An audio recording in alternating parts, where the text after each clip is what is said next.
Great, welcome to the board, first board meeting of the year for September 23rd, 2025. We're going to start with Kim and territorial, acknowledgement, please. We acknowledge that the land on which our school and district buildings is situated is the traditional unceded, unsurrendered territory of the Algonquin people. We also recognize the enduring presence of all First Nation, Métis, and Inuit people on the land on which we gather here today.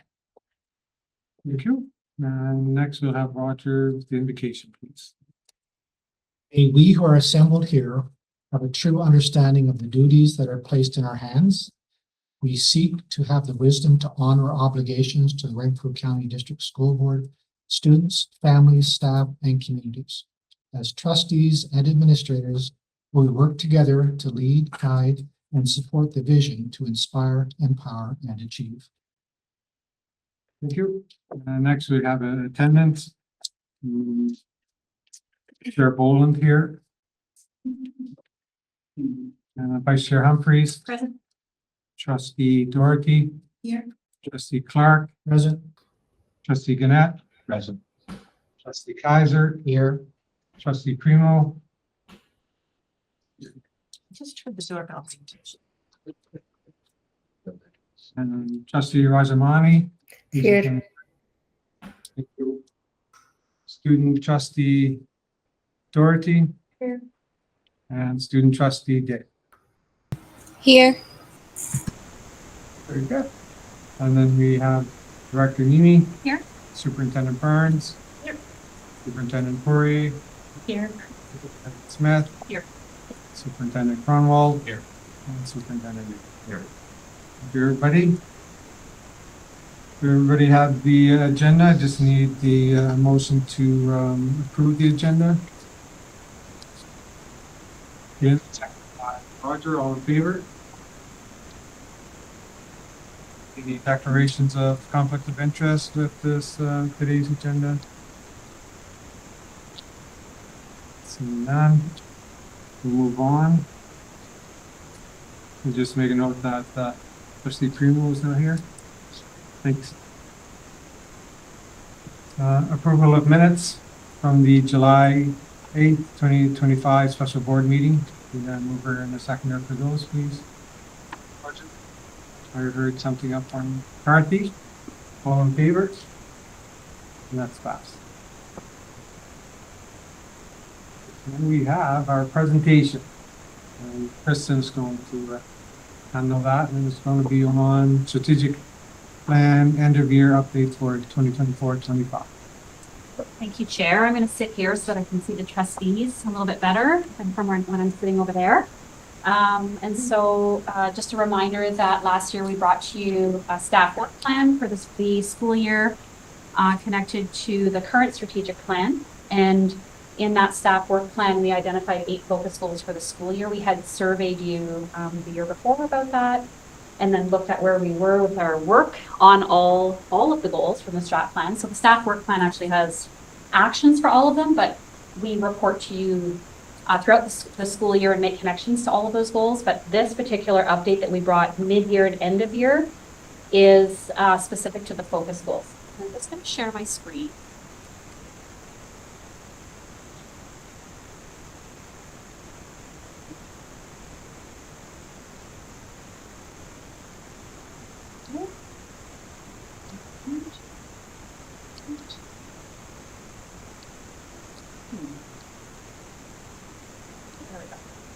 What does it look like up there? Oh, it looks good.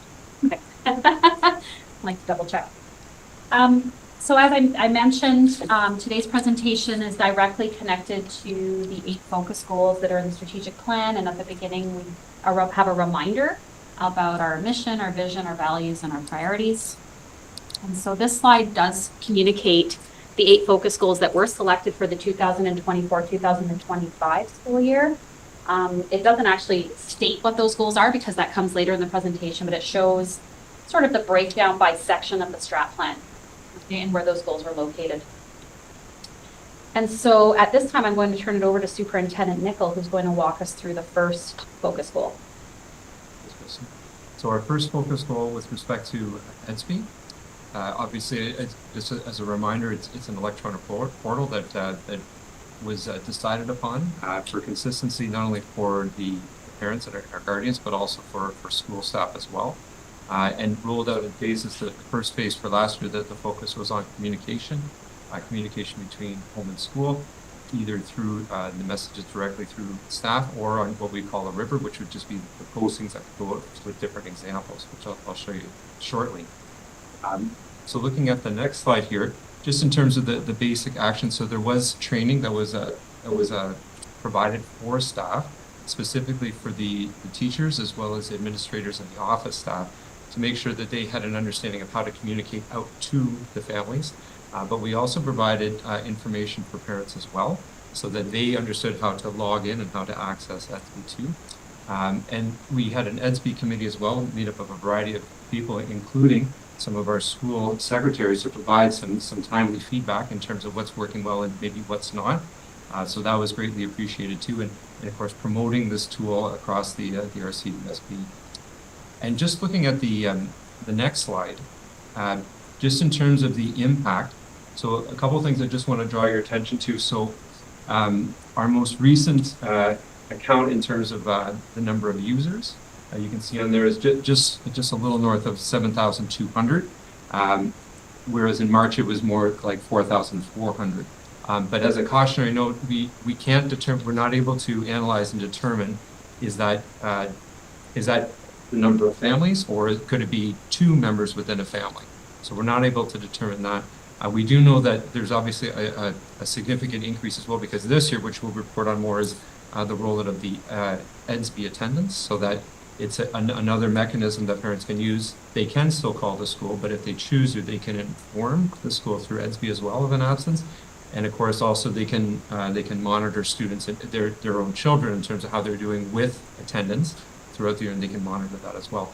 And then just to provide you a few different examples, and this was literally me sending an email out not that long ago to just a few different schools, and within, I don't know, before lunchtime, those were a few of the many screenshots that I got back. So very well used throughout our school system. Again, just for some timely announcements, and those would be things, as an example, that would be on what we call the river, so that would be posted directly to their schools.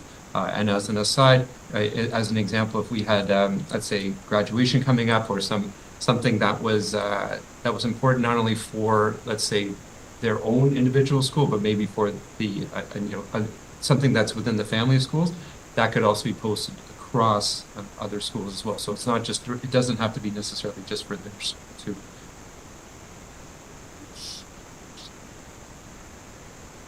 Okay, and the next goal that we're going to look at under the area of Inspire was on the collaborative professionalism with our staff and Federation union partners, and taking a look at our opportunity to get input from others to support the goals of the operation.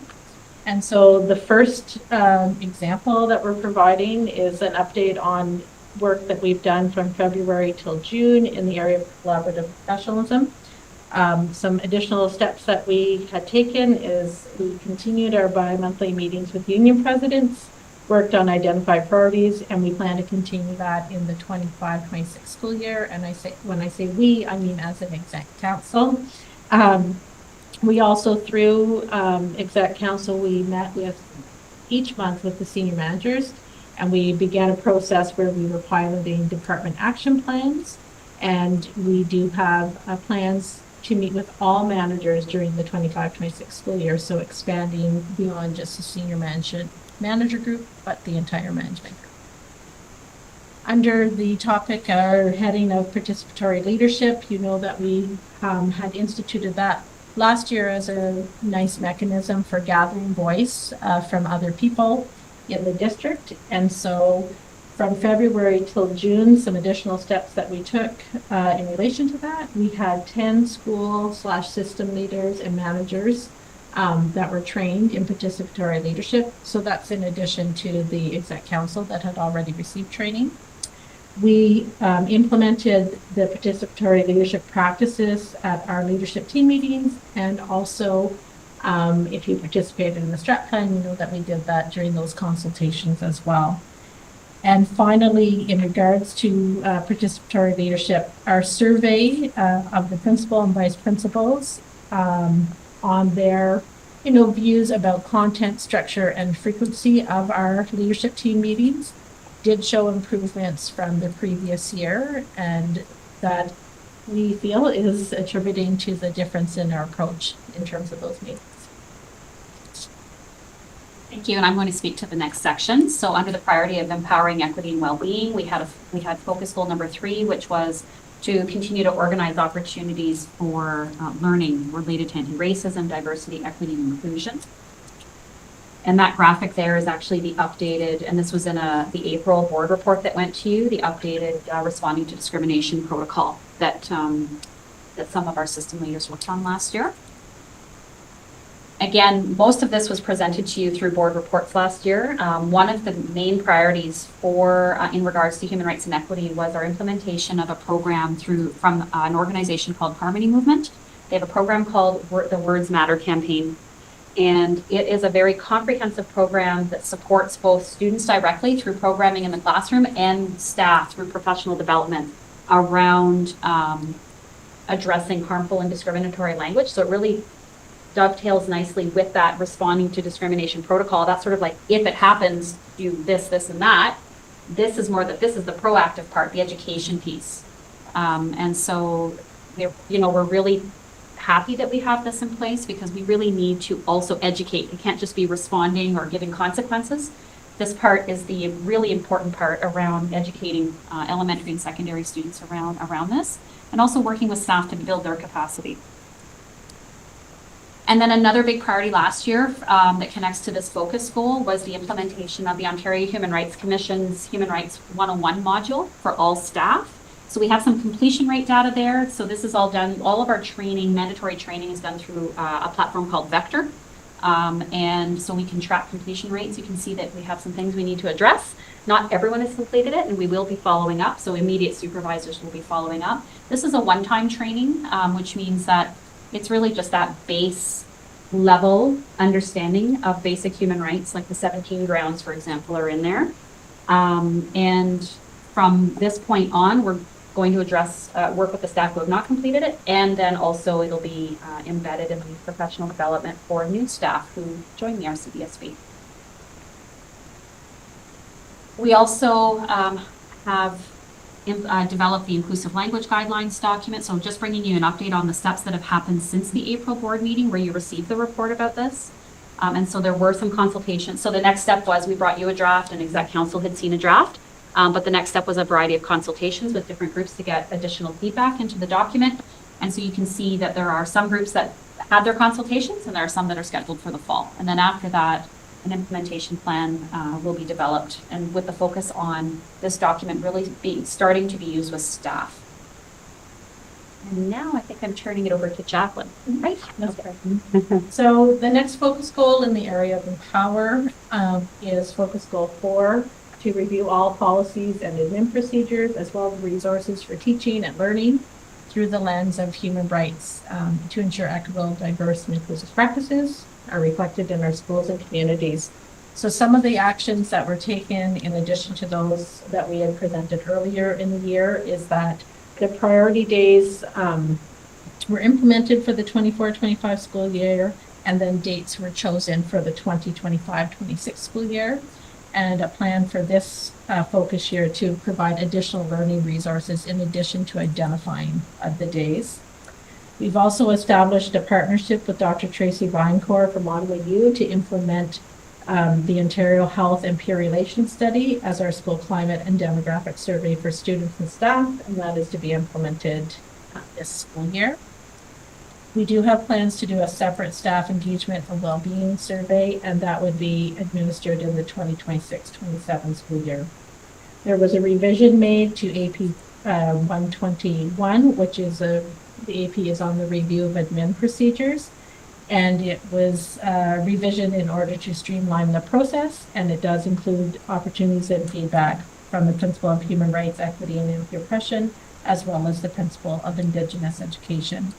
And finally, there is a team of 3 SOs and 3 administrators who attended this summit, the DEI summit, mentoring racialized and Indigenous employees for leadership. And that was in May. Over to Jenny. That's actually. Oh, it's beautiful. Sorry for that. I panicked. What's So, but actually, speaking of Jane, you may recall that in the mid-year update, though, when we talked about academic excellence and a variety of different pathways, that Jenny actually highlighted for us the transition and work experience with students with disabilities. But what I'd like to share for the end of the year is just another one of our academic excellence pathways, which would be in the specialist high skill majors. And just looking at the next slide, just to highlight the overarching goal. So you may recall that when we did a report on our student achievement plan, we recognized that there was a very high engagement rate with respect to specialist high skill majors. But what I put it as an aside, which the government wouldn't capture, is that it didn't necessarily equate to a high completion rate. So this was something that was identified for the student success team and became a priority for us. So just wanted to share with you the journey that we were on through that. And again, in terms of the goals with our SHSM coordinator, a few of the things that which he highlighted here as well, and we as a team agreed to, and certainly the key thing which we can say for any particular goal when working with students is to connect with the students, but then also using resources. So in this case, we highlighted, and you may recall the My Blueprint, to help students and staff be able to track either students or themselves to make sure that they're on target for their particular goals. So just going to the next slide here, I identified that one school that had a very low, the lowest completion rate in the 23-24 school year, with concerted efforts with monitoring support, became actually one of our higher completion rate schools. We recognize the work of the student success team, but we also recognize the work of the school to be able to listen to and work with and to adapt. So I wanted to highlight that too. And then just overall, as well as for a district, just even the increasing use of the My Blueprint tool as a resource again for the monitoring, and you can see that the general upward trend from over the last 3 years in terms of the use and the access, and therefore the engagement with that tool to help monitor their pursuit on that pathway. And I'm turning it over to John. Lee? Sorry. Okay. So the next area is stewardship of resources. So this focus goal is on the development of a comprehensive outline for leadership development and mentorship in order to encourage employees who seek positions of added responsibility and to support staff currently in these roles. And in terms of things that happened in the second part of the school year, we did host 3 virtual sessions in the evening, followed by 1 full-day session for aspiring administrators. We had 34 teachers who signed up and attended some portion of the virtual learning, with most attending all sessions. The actual full-day session was attended by 26 participants the day that we had it. So we did do, basically it was the month of April, was like a aspiring admin push. So that was great. Then also I have worked on a connection with OPC, which is the Ontario Principals Council, to set up future mentoring qualification program participation for future leaders and current ones for the next school year. So that connection has already been made. I also wanted to just share a little piece around the aspiring admin feedback. We did do those virtual sessions and then followed by the 1 full day. And some of the feedback you can see there, it was a really nice positive. People enjoyed the virtuals were at night, but just for 1 hour.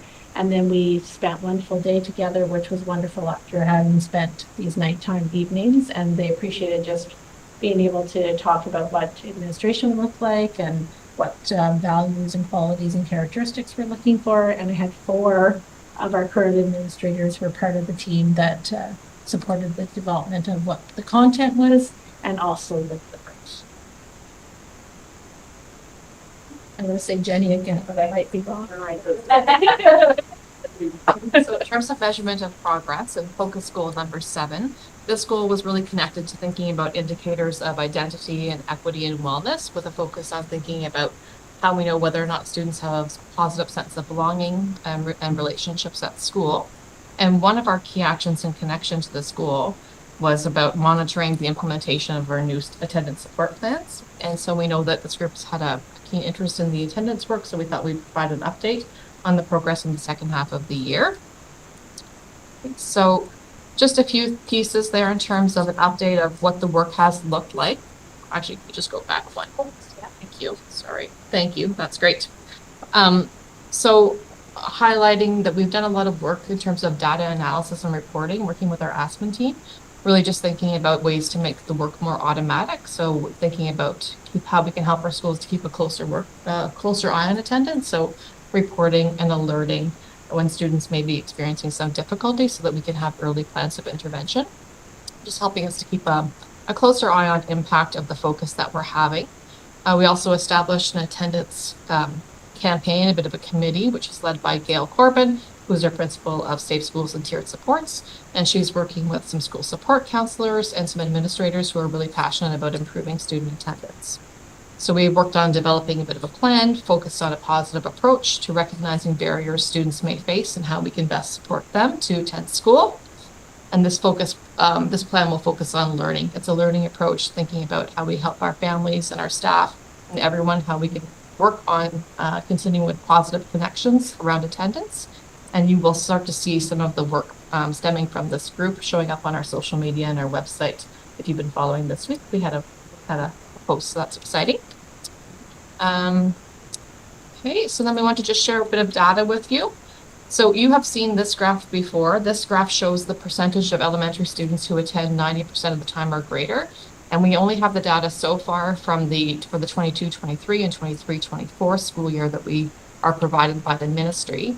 The update is that we have projected using the new reports that we have created internally that our attendance rate for the students attending 90% of the time or greater for last school year will be 34.65 for elementary students.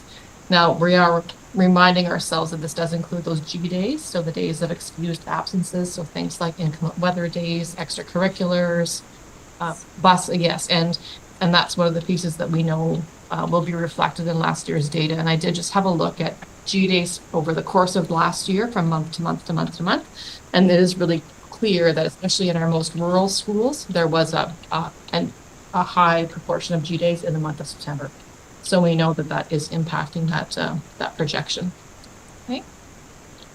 And then that same data with a look from secondary students over time. So we have, again, the 23-20 up to the 23-24 that we have the data from the ministry.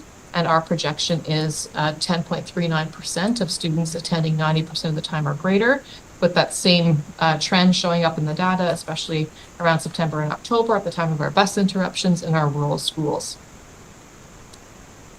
Now, with our new reporting tools that we've created, we were able to take that data and pull the G days out. So you haven't seen this before, so we thought we would share it with you. So this is what our data looks like over time when we have removed G days. So this is more just straight absences from school. So these graphs show the percentage of elementary students attending 90% of the time with G days removed. And we can see that sharp decrease from pre-COVID to post-COVID in the data. And while we have increased slightly, our percentage still has room to improve to get back to where we were pre-COVID, which is a trend that's across the province. And then this slide shows that same data, but from a secondary perspective. So we see a less sharp decrease here in our secondary students, but definitely still that downward trend that we are obviously trying to interrupt and try to get back to that closer to our percentages pre-COVID. And then just one more piece that, again, some new analysis that we've been looking at. We have been looking at our consecutive days of absence. So we're able to track how many students have been away for a certain amount of days and chunks. So we are really happy to see, and we're thinking our attendance support plans are having a positive impact here because we've actually decreased by about half the number of students who were absent for chunks of 15 to 29 days and 30 to 44 days. So we see that as a promising indicator, and hopefully we'll be able to see that trend continue. And then the last piece I'll just leave you with is our winner is Make Every Day Count. We had, as part of the learning that we did with staff in June at the PA Day, we had students or staff were able to vote on a slogan for our attendance promotion work across the district. And so there were a few choices that people had, and the winner was very clearly Make Every Day Count. So you will start to see that being used in our attendance promotion work. And I will turn it over to Superintendent Cromwell. Thank you. Our focus goal 8 is on assessment of learning for core skills of literacy and numeracy, and our focus is going to be on our early reading screener. So our first slide, Acadians is our early reading screener, so that gives you an overview of the aspects of the screener. I'll also just want to remind that we did bring a report in January providing an overview of our early reading screener under PPM 168, the implementation and our overall screening data. And a key bullet on this slide is just to make note that the screener increases in complexity as the year goes on. So it's not the same screener at the beginning of the year to the end of the year. As students are supposed to be progressing in their skills, the complexity also increases is what they should be learning. So based on the findings that were outlined in our January report and resources available to us, the following slides are just going to highlight the work with the kindergarten year 2 students. So this is our data to January. So just on the bottom, I just want to draw your attention to the bottom of the slide that shows the schedule of screeners for kindergarten this year. So this schedule shows the 3 screening points for kindergarten, fall, mid-year, and spring. And the mid-year screener was added this year, so we had a check-in mid-year, so we can see how our students are doing. And then next, I'd like to draw your attention to the top chart. So what matters, so this outlines how our screener's done over time, over year, until January of 2025. So what matters most here is the pattern of the data that emerges over time. Because we're consistently screening our kids, we can see where the gains and drop-offs are happening. As mentioned before, the screener increases in complexity across the year, and the data shows considerable drop-off from beginning of the year to the end of the year. So the overall data shows a slight increase over time in the percentage of students meeting benchmark for the positive trend. However, the progress is not yet closing the gap enough for all learners. This signals that while our approach is working, we remain focused on ensuring every student reaches foundational benchmarks and ensure early intervention. And just to note above that for the data we screened all kindergarten students, so from beginning and end, so we're seeing how all our students. The next slide, here we outline the system level and classroom responses based on the data that we've shown in the previous slide. So we had collaborative team meetings that brought together teachers, EC, special education resource teachers, administrators, and the curriculum principal to analyze data and discuss next instructional moves. Our literacy intervention specialist teachers, our LISTs, provided direct instructional support and supported the implementation of the screener and data analysis. We also rolled out a kindergarten pacing guide to strengthen consistency in UFly instruction across all classrooms. So UFly is our structured phonics and phonemic awareness program. These are key structures and moves that helped us translate the data into action. At this time, we also want to recognize that our kindergarten teams for their dedication and commitment to early reading instruction that supports all students. This slide highlights the end of the year in June. So what stands out is that by screening all SK students 3 times a year and supported with targeted intervention and strengthening our core instruction, we noticed that for this year, we went from 67.5 to 45.9. So we had an increase about 18% from the previous year, because we're really focused on our interventions and instruction in our year 2 kindergarten students. So with the consistent monitoring and early action meant more students maintained or improved their reading readiness over time. And this reinforces our system supports led by lists. And we also pull in our inspired learning coaches into the work, are making a measurable distance. So at the time, we can celebrate this positive trend, but it's not yet closing the gap enough for our students. But it tells us our strategy is working, but we need to intensify and sustain a little bit more as we move forward. And the last screen is just looking ahead to our next steps. So we're digitizing our screening data so we can have real-time data, and classroom teachers and principals can have that data more accessible. We'll continue early intervention support, progress monitoring, strong tier 1 intervention. And by screening all SK students 3 times a year, we can track growth and intervene early. And we can also follow this cohort into grade 1 next year, and we can compare past trends, giving us a true measure of the impact and changes. So I'll turn it over to you. Thank you. And so that's a summary of our progress with the 8 focus goals that we had identified for the 2024-2025 school year from the strategic plan. And just a reminder that this presentation is really about the main actions that were taken during the second half of the year, from February to June, and the impact, because we brought you a mid-year update in February about the actions taken from September until January. Okay. And for this upcoming year, we have our current strat plan for the first half of the year. And so we are going to identify some focus goals that really connect right now to the departmental priorities. Probably, you will see some extensions from this year. We are bringing the staff work plan with those identified to the October board meeting. So in 2 weeks' time, you'll see what we're planning for the first half of the year, and then we'll wait and see what's in the new strat plan to identify priorities for the second half. Thank you. Thank you. It's a lot of information for It is. 45 pages of jam-packed stuff. Yeah. Any questions? That's why we do 8, not 25 goals. Dave? I have to make up for the last 5 or 6 months, so It's all, not all today. I probably could. Just a comment, and then I have a couple of questions, but I'll ask them one at a time. Maybe other people have questions. When I was reading this stuff, it kind of hit me, and I don't know if this is a very simplistic viewpoint of, and it's not to take away from data and all that stuff. It hit me that, and again, I've got my own life, I got my kids, I got my grandkids, I've got all the people around them.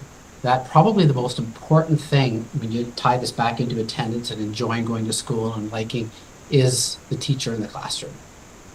I don't know why I just started thinking about all of the times that either of my daughters, nephews, whatever, were not happy with school that had to do with not liking the teacher.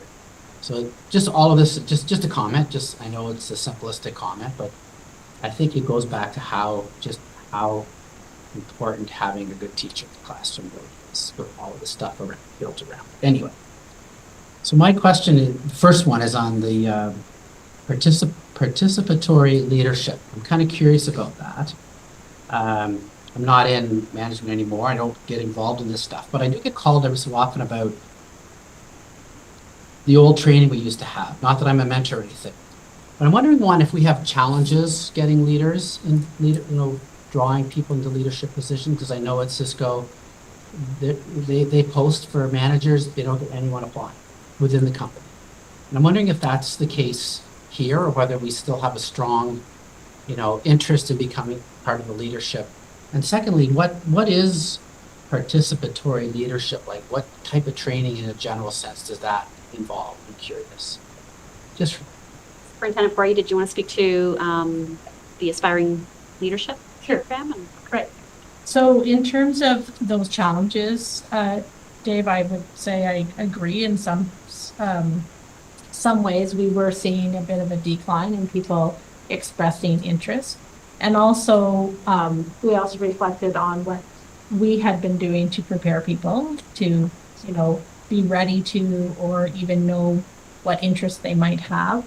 So a year ago, prior to this one, we did revamp our leadership program and brought together a number of principals in the district to discuss what they felt we might need to do, and then we've set about kind of adhering to those. And we have seen an increase in applicants, but we still know that we will, even with that increase, we still need to continue to do this work, because we also know we have an increase of people who are going to retire from the pool too. And, you know, we're a relatively small district, so to get people into that can sometimes be a challenge. That is why part of the focus was sharing the piece on the aspiring leaders piece, because we wanted to be sure that we were doing what we needed to let people know that, hey, this is something that you might be interested in, that we're here to support you, that we want to have these conversations and hear your voice on what it is you're hoping to learn about. And part of the focus through it was also helping people with their applications and being ready and prepared for that. And also the piece I mentioned about the training, the mentor qualification trainings. This year, I plan to offer it to aspiring leaders as well. So just trying to do everything we can to kind of get people with that interest applying and moving forward to become principals and vice principals in the district. Okay. Do you want to speak to the participatory part? Just follow up to. Oh, sure. And I mean, I think as long as I've been part of the board, probably one of the most prideful things, and Susan and anybody else in OPSBA would know, is that we've been able to develop within, like there's examples of it right here in this room, looking at them, like how we were able to develop these incredible leaders who are known throughout the province for what they do. And so I somehow want to make sure we continue to draw the best people. I think we draw the best teachers to Renfrew County still because of our geography and a whole lot of other things, but I'm hoping we can still, identify and build and develop the type of leaders that people are. Right. Yes, we hope for the same. Thanks, Dave. I appreciate it. Just a summary of participatory leadership. In a nutshell, I would say that it's some people would classify it as a facilitation approach, a way to create a sense of belonging. It connects to change management as well. So some of the training we've done is actually around sort of the theory behind how people respond to change. It was mentioned a way to hear from different voices, sort of flattens the hierarchy. So, and there are specific structures that we've been trained in. So some of the structures would be community circles, which is part of restorative practices as well. And our SSCs, for example, do training on community circles to use in a classroom setting.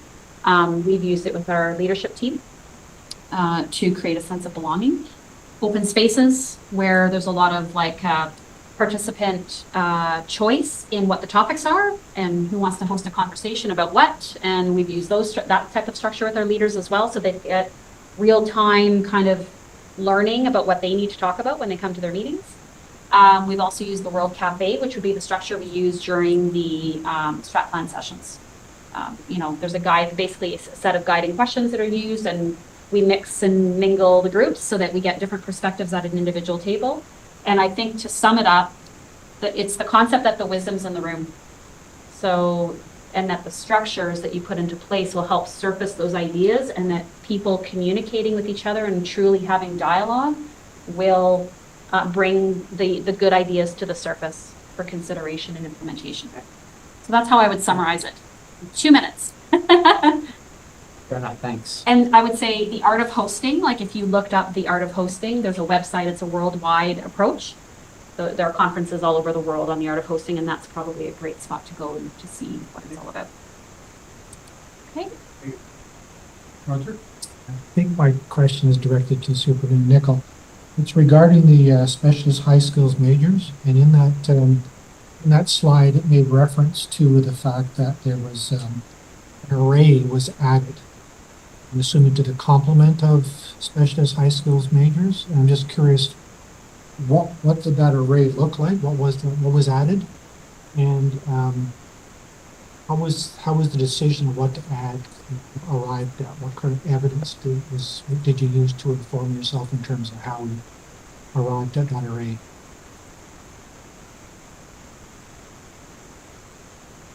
So Roger, I'm gonna have to get back to you on that. No worries. Thank you. I don't believe that we've added any new SHSM programs in the last couple of years since I've been here. But we can bring back information about that. Just reading the line where it says implement an array of educational opportunities that will. Oh, in the focus goal, sorry. I see. Who's looking at the actual slides here? Okay. Okay, so that I would say that's the goal that's in the strategic plan. And so are you asking, have we added new SHSM programs? What the array, like what Yeah. what constitutes the array? Okay, And secondly is, Okay. how was the decision to add whatever you added? Yeah. Arrived at, what evidence did you look at to inform that decision? But okay. Well, I think we can bring something back related to that. Okay. Other questions? Of course, our questions. But some have already been answered, so that's a good thing. I guess two things. I was interested in knowing a little bit more about the partnership you have with Tracy Biancourt at Ottawa U, and sort of what what that kind of looks like. What will that do for us? I guess that's one of my questions, and I do have one more after. I'll let Superintendent Smith Sure. start. I'm able to give you a little bit more information because we're meeting with her on Friday, actually. But essentially, we've partnered with her and the research organizations that she's involved with to run our school climate survey. So she has a large team that really provides a lot of support with the administration of the survey, but also with the analysis. So we're really looking forward to that because it's really thinking about that research component and making sure we're learning everything that we can from that school climate survey data. And then alongside that, we're also hoping to be able to work with her around incorporating pieces of our demographic survey into the school climate survey. So we're still exploring the exact details of what that will look like, but she's working with us to be able to develop surveys for students and for staff and for families that we'll be able to administer so that we'll have updated information in regards to the safe schools requirements, that there are pieces that we're required to conduct surveys on every 2 years. So things around sense of belonging, safety, bullying, etc. But they've also added other pieces to help monitor other aspects of the work that at a district level, but also provincial. So they've partnered with School Mental Health Ontario as an example, so that the survey will also help us to monitor our impact in implementing some of the mental health work that is tied to PPM 169. So we're looking forward to all of the information that we can receive as part of this process. Also keeping it, realistic and reasonable for everyone to complete. So we are meeting with her on Friday to plan some more concrete next steps, but we do hope to be able to start administering late fall and bring you a report later on. So she's really going to add another layer, perhaps, of the data analysis side as well, right? Yes. To really help us. Yeah. Figure out, because the school climate survey, is it like are they the same questions across the province basically, but they're not? Oh, they're not. Okay. No, at the time when the requirement first came into play, I don't know how many years ago, quite a few now, they did provide us with a sample survey, and that sample survey is still available. They have sent it to us, but the work has kind of morphed over the years, and school boards have partnered with different companies to get support with running surveys. Sometimes when school boards have a robust research department, they might develop and run their own surveys. But for us, that's not the position that we are in. So when we learned of the opportunity through Dr. Tracy Biancourt, where she said she's doing this as a research project, and she offered to bring us into it, because we had been connected with her doing some other work around student mental health, and she said, I'll bring you into this project. And we said, yes, please, that would be fantastic, because the resources they can provide are. I was just going to add, one of the things that she had said to us too is because we don't have a research department, like she's like, I will come to you and help you analyze the information, which is really nice too, because she's differentiates based on what people need, and she recognized that would be a need for us, which is really, really kind.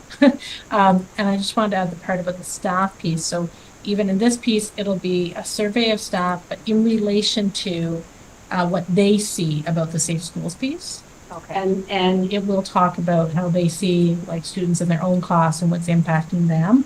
And that's why in the report we said, and then the following year we'll do a staff like climate survey for, your own safety at work. Okay. But we felt we couldn't do both at the same time. So it'll be for students, staff and families then? That's correct. Okay, that's really helpful. It's unfortunate that there isn't something sort of common across the province so that it could be rolled up, but that's for another story, right? The other question I had was just around, excuse me, the student attendance piece. Because it does look as if I know COVID played havoc with students going to school, but it seems to be an area that we really struggle with. And I don't know what the answer is, and I know you've got things in place. I don't know just kind of what you're thinking around that. Because it just seems that our numbers, unless I'm misreading them, are going, they're not going in the right direction. Some of the numbers are going in the right direction. Yes. Smith, speak to that. So I guess I just wanted a little bit more information as well. Yeah, and I think, we never want to be under an impression that an attendance support campaign is going to be the thing that fixes that fixes things. But we do believe that education for everyone is part of what will help to support. And I think it's building the understanding around the importance of being at school. And the reality is that I think that many families do face barriers that maybe they didn't face in the past. And we definitely, our school staff tell us about that sometimes there are just barriers that people are working really hard to overcome in terms of being able to have everyone present at school. So we're, trying to work really hard on on putting in as many plans of support as we can in connection to resources when people need them, etc. And also the other aspect of this is there's that supportive piece, but our school staff are also thinking about what does the support from an aspect of teaching and learning look like, and how do we also like thinking about our classroom practices, our instruction and assessment practices that just help to reinforce that importance of school attendance and sense of belonging and being at school to be successful from an academic perspective as well. So yes, and I think our data is not different than other places. No, absolutely. But it doesn't mean that it's what we want it to be either, right? So yes, we share the concern. It sounds like you're doing all the right things, and I guess it's just a matter of time, hopefully, that we can help families and students understand the importance of being at school. And you're right, this is a provincial issue. It's not unique to our district. I know that. But it is a worry, right? Yeah. Kids are not engaged and not at school. It does impact. Yeah. And sometimes, we may not think of the impact of the 2 days or the post that came out this week around like 2 days a month is, still a significant part of the school year. And sometimes we just may not think about that, right? So we're just trying to think about supportive messaging that we can help people just reflect on the importance of being at school, but from a positive and proactive approach that feels supportive to families. It's great. No, I appreciate that, and I appreciate all the work that you're doing to try to encourage students to be there every day if they can at all. So thank you for that. I'll leave it at that. Any Great. other questions? Maybe. Bronwyn, you'd raise your hand. Yeah, just regarding the attendance rate, I was wondering, how did we calculate the attendance during COVID? Well, I'll have to go back in my brain to think about actually all of our procedures at that time when are you referring to when students were connecting virtually from home? Yes, Is that what you're referring to? virtually. For me personally, when I was doing virtual, it wasn't an option for me. I didn't have internet access at home, so I didn't do majority of the schooling or wasn't able to, and I had to pick up pamphlets from the school. So I'm wondering how that worked for attendance for students during that time. They're really testing me, Brahman, to try to remember our exact procedures around that time of how we recorded attendance for students who may have been in the same experience as you. I can't actually recall if we recorded those absences as G days or not. So I would have to be able to come back with that. Yeah, I'd have to look into it. I could do some searching as we're talking here and see if I can find it. But We had a policy. we had a plan, yes, but can't remember the exact details. I will look. And with some districts, if it was based on sort of submission of work, Yeah. like they were considered present if they were on track with submitting on a sort of weekly basis, because it was more like an asynchronous model. Similar to like an e-learning type Yeah. approach where you have to log on so many times. I believe so too. The exact details of how many days or assignments, but it was that type of approach. If we could get more details. Okay, thanks for looking that up. Thanks, Brian, for your question. Your question, right? Most I of didn't it, think you had any more. 'cause you've been- most of it's been answered. Oh, okay. Just one, a couple of little things. This Dr. Tracy Vinecourt, I'm assuming this is sort of a mutual beneficial situation for both ways. It's like, does she get her money from like PhD research teams, or like, is there any cost to us? It's just a straight. No cost. It sounds really fantastic. That's my questions. Part of my question, the rest was asked. But was there any cost? I didn't think there was. And just secondly, I just want to add and thank S.O. Smith for taking on the attendance issue. I mean, it's always been there. I think that the life and times we're living now, with vast majority of even families that stay together with both parents working, sometimes even two jobs. I think all of those factors take into play.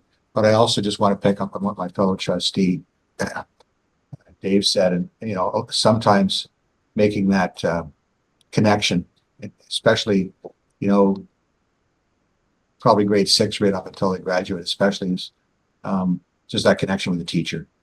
I think that that's a real key. If you know, it's at some point, I know that kids in high school have 4 classes and there's all those things that go on, but we always remember those teachers that we will never forget, those 2 or 3 in our high school careers. So the importance of somehow conveying, even though it's probably been conveyed, and just the importance of how important they are to greet them at the door, sort of thing. All those little things.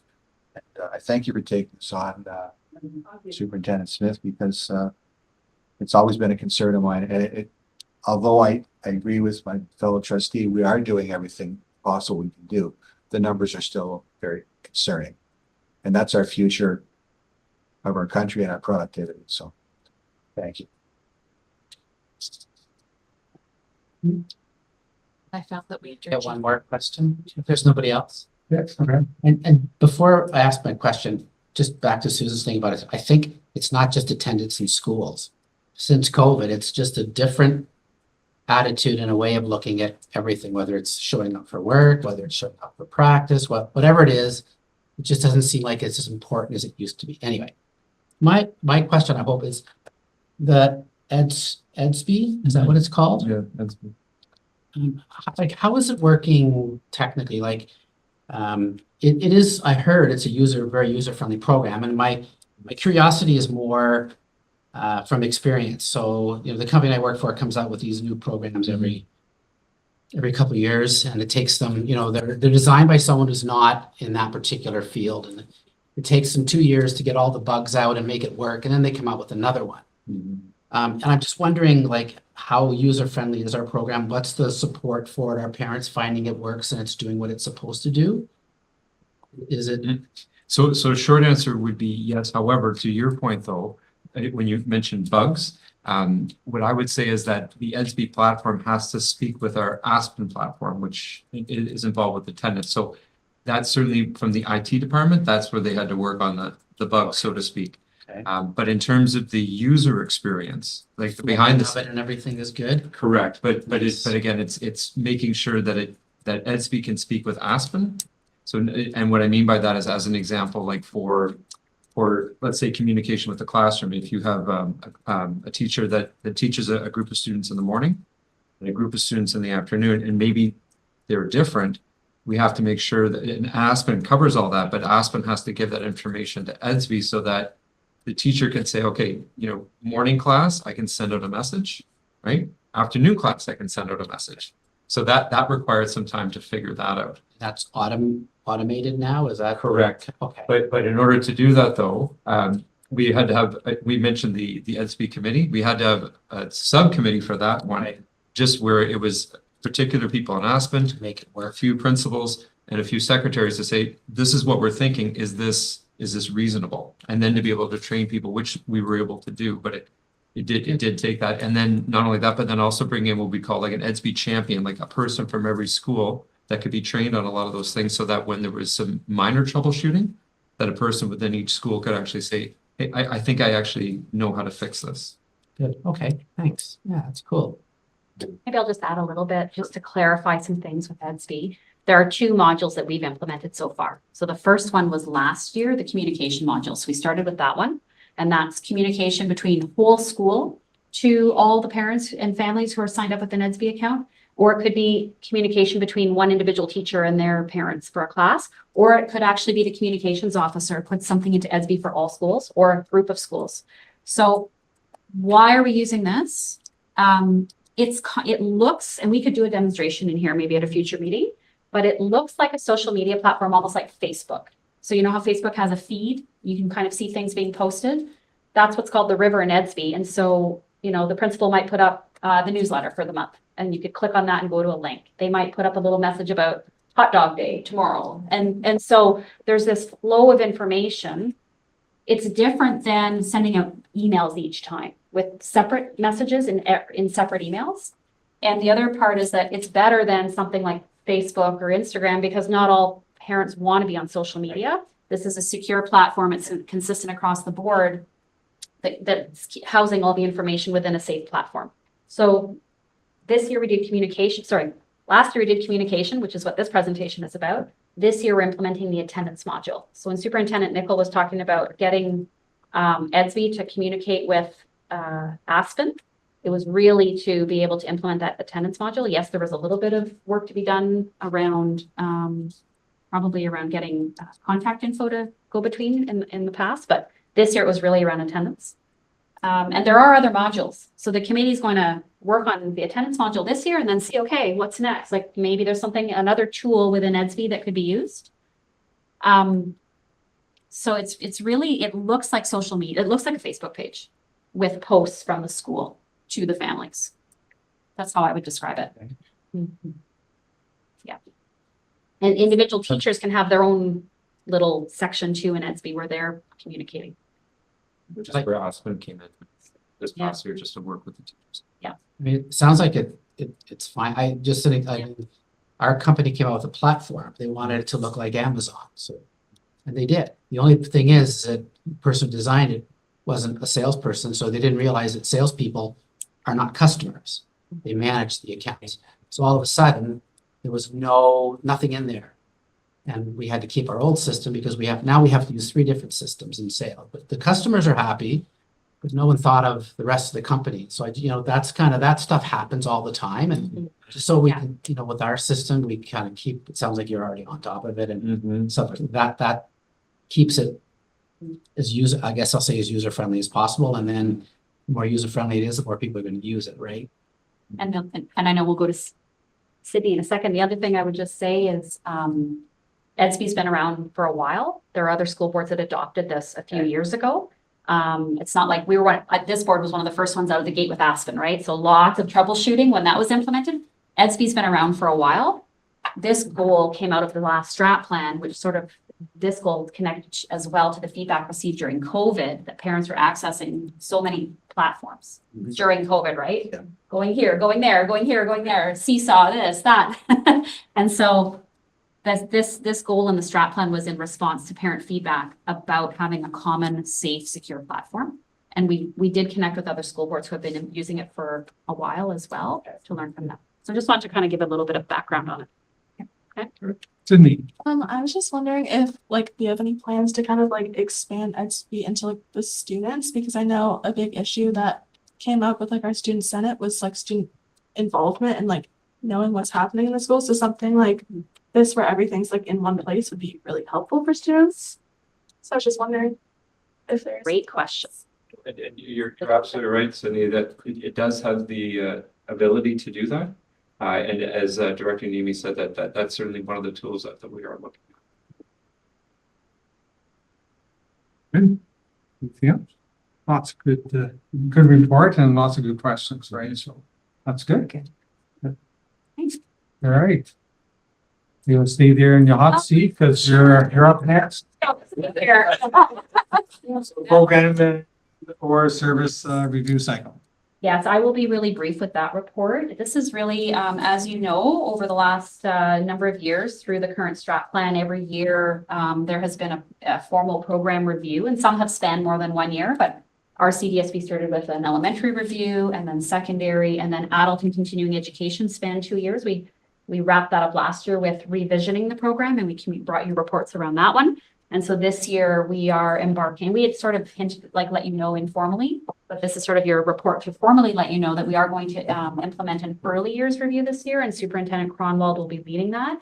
And it really includes 2 main parts: a review of the kindergarten program from a variety of different angles and with stakeholders, and then a review of our early years partnerships. So before and after school programming and the childcare programs that we have in our schools.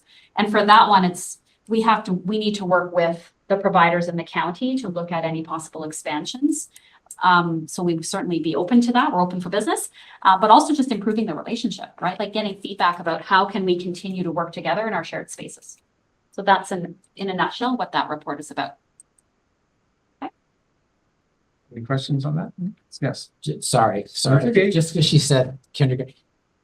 When did they start, like junior kindergarten, like day 1, full day, the students go? Like I was shocked when so what do you go, like every second day? When did they start every day, and how is that working? I was sort of surprised. Perhaps I was Integrate them in over a period of 2 weeks or something? So I'll speak in general. Just curious That more concept than of a anything. staggered entry in kindergarten, it was a thing. And then in many districts across the province, the feedback from families was, my child's entitled to go to school. I want them in school, kind of, in a nutshell. And so we've reduced and kind of changed our approach to that concept of a staggered entry into kindergarten. And so I'm not sure if Superintendent Cronwald or Superintendent Smith have anything that they want to add, but it really has been sort of tightened up over the years. Right. And that's common across all of Ontario, I would say. I'm sure it's not an impact one way or the other, but I was quite surprised. See on those first few days for sure. But really, I think sometimes, I know when I worked in elementary, sometimes the teachers really just wanted everyone there just to kind of, let's get going. So there are strengths and drawbacks to both approaches. I can't remember the timeline, and sometimes, the years blur together, but it's been a significant amount of time though. Like it's a long time. Yeah. Paying attention. It's been several years, but I can't remember. I probably do know Yeah. here, but actually Eleanor was the director when she started. When, Happened really? well, she was the Sorry, I asked the question. so that's probably dating yourself there. Yeah. It's been a while. It's been a while, which is almost 10 years, so it's, All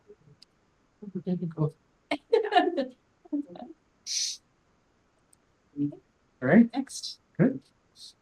So the next is the Student Support Fund. Thank you. And so I want to start off this report by sharing that this is a very sensitive topic for many staff, students, and families who either are a part of this program in one way or the other. Staff with the sort of support of the program and the administration of it, and then families and students who are accessing supports through the program. And so I just wanted to sort of preface the conversation with that I think it's really important that we remember that not everyone's experiences. There's a saying about that, right? About how, we may not be we may be in the same storm, but not all in the same boat, or I don't know. There's some sort of saying about that. And I think that we just want to keep that in mind as we have this conversation today. The Student Support Fund was established in 2016 to address increasing needs of students across the district. And the program is working in the same way in the sense that there are mini grants that an application is completed for. The process is very, very confidential. And the types of requests that are made, and it was defined through the administrative procedure and then the supporting documentation that is in sort of a staff handbook. And there were criteria, and it would say, and essentially the overarching criteria was to provide students with resources that would allow them to fully participate in their educational experience. That was sort of the overarching criteria, and then there were examples listed. So some of the examples would be supporting with extracurricular activities, like any types of needs related to co-op potentially, post-secondary application fees, class field trips, and then also items like more personal need items like eyeglasses, food, clothing. Those are the other items that historically have been supported through the SSF. And so in terms of how the funds are collected for this fund, there are two main ways. And one way is through donations from either individuals or organizations. And so we celebrated 3 organizations last year in June who had made some significant contributions to our student support fund. And then we also have individuals who make donations. There's a button on our website that you can click to make an individual donation. Sometimes it's in honor of the passing of someone in the community or within like an RCDSB current or former employee, for example. Sometimes their wishes are that the donations go to the SSF. So that's one way that we receive revenues. And then the other way is through payroll deductions. It's an option for employees to sign up for payroll deductions.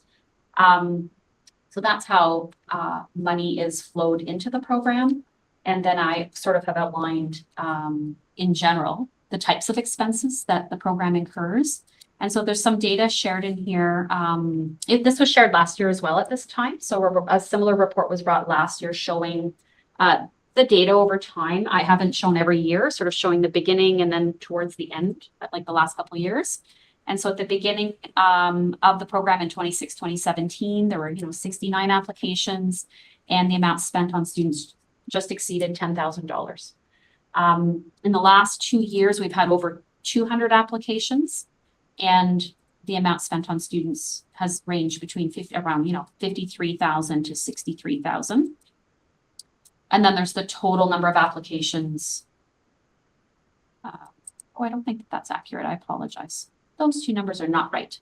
I will get those fixed for you in the report because the intention with that last grade column would be like the total number of applications over all the years, not just those 3 years that are in the chart. So sorry about that. I will fix that for you. And then the chart below gives some sample years for the last 3 years, like how much money was brought into the program compared to how much was spent. And so if the net balance is in brackets, it means that year the program ran a deficit. And then if it's not, then we didn't spend as much as we brought in. One aspect that I highlighted for you was that during the past 2 years, approximately $40,000 to $45,000 was spent on groceries for families. And so families have been making requests through the school staff, primarily administration, to access these grants for groceries. Ironically, I was just on LinkedIn last week and I used to belong to a board for a food bank up north. And I follow some, organizations that connect to food banks like Feed Ontario. And they just put out a report that said the food bank usage across Canada has drastically increased post-COVID. And I know in conversation with Mike Wright, who's one of our secondary teachers in the board, he's also the president of the Renfrew District Food Bank. He said that the data for that particular food bank has gone up exponentially as well in the county. So this information reflects the growing needs across the county. And so what we're trying to think through is the intention of this program has always been to support students in need, and then by extension, sometimes the families. The concern is the needs keep increasing, and how can we sustain this when we don't necessarily have dedicated staff to fundraise or sort of operate a charity as part of the board, because it's growing. And because if we were to compare to the 2016 data, that was probably like a $10,000 fund with 70 applications. That was manageable for a district our size, but it's really growing because of the growing needs across the county. And so we are looking at some, one short-term action is, this one is really just we have a committee of like a working group of administrators from schools that have accessed the fund quite a bit. So I've brought them together and asked for their feedback about sort of in the short term, how can we make some changes to the procedure to really just make it a little bit more effective and streamlined. But in the longer term, we're really trying to think about how can we collaborate with community partners and explore ways where some of these services are provided through other organizations. And don't get me wrong, right on the application process and in the procedure, it says that all of these other resources should be exhausted. But even that is a barrier for many families, right? Like Dawn was explaining to me, okay, well, for eyeglasses, you could go here, you could go here. And I'm thinking, oh gosh, like just that for some families, if you know, they have some challenges or struggles, it would be really hard. So, but we think that one of our long-term actions does need to be to explore partnerships. So I will give a couple of examples. The food bank representatives are coming together at the end of October, and I'm going to go and meet with them. It's their meeting, but I'm going to attend their meeting. And this is a public report, so I'm going to share this with them. Because from my having worked with a food bank for a very short period of time, what I do know is that they have to submit their data to get grants to support their food bank. Well, if we're spending, like if the fund is contributing $40,000 to $45,000 towards groceries, from my perspective, then that's data that's not flowing up to Feed Ontario, for example, that would fund food banks. And so we have a bit of a gap right now in not all the information. They don't have that information about how we're supporting with like food, the issue of food security. So I'm going to bring this public report and share it with the food bank representatives at the end of October to have a conversation about how could we strengthen our partnership.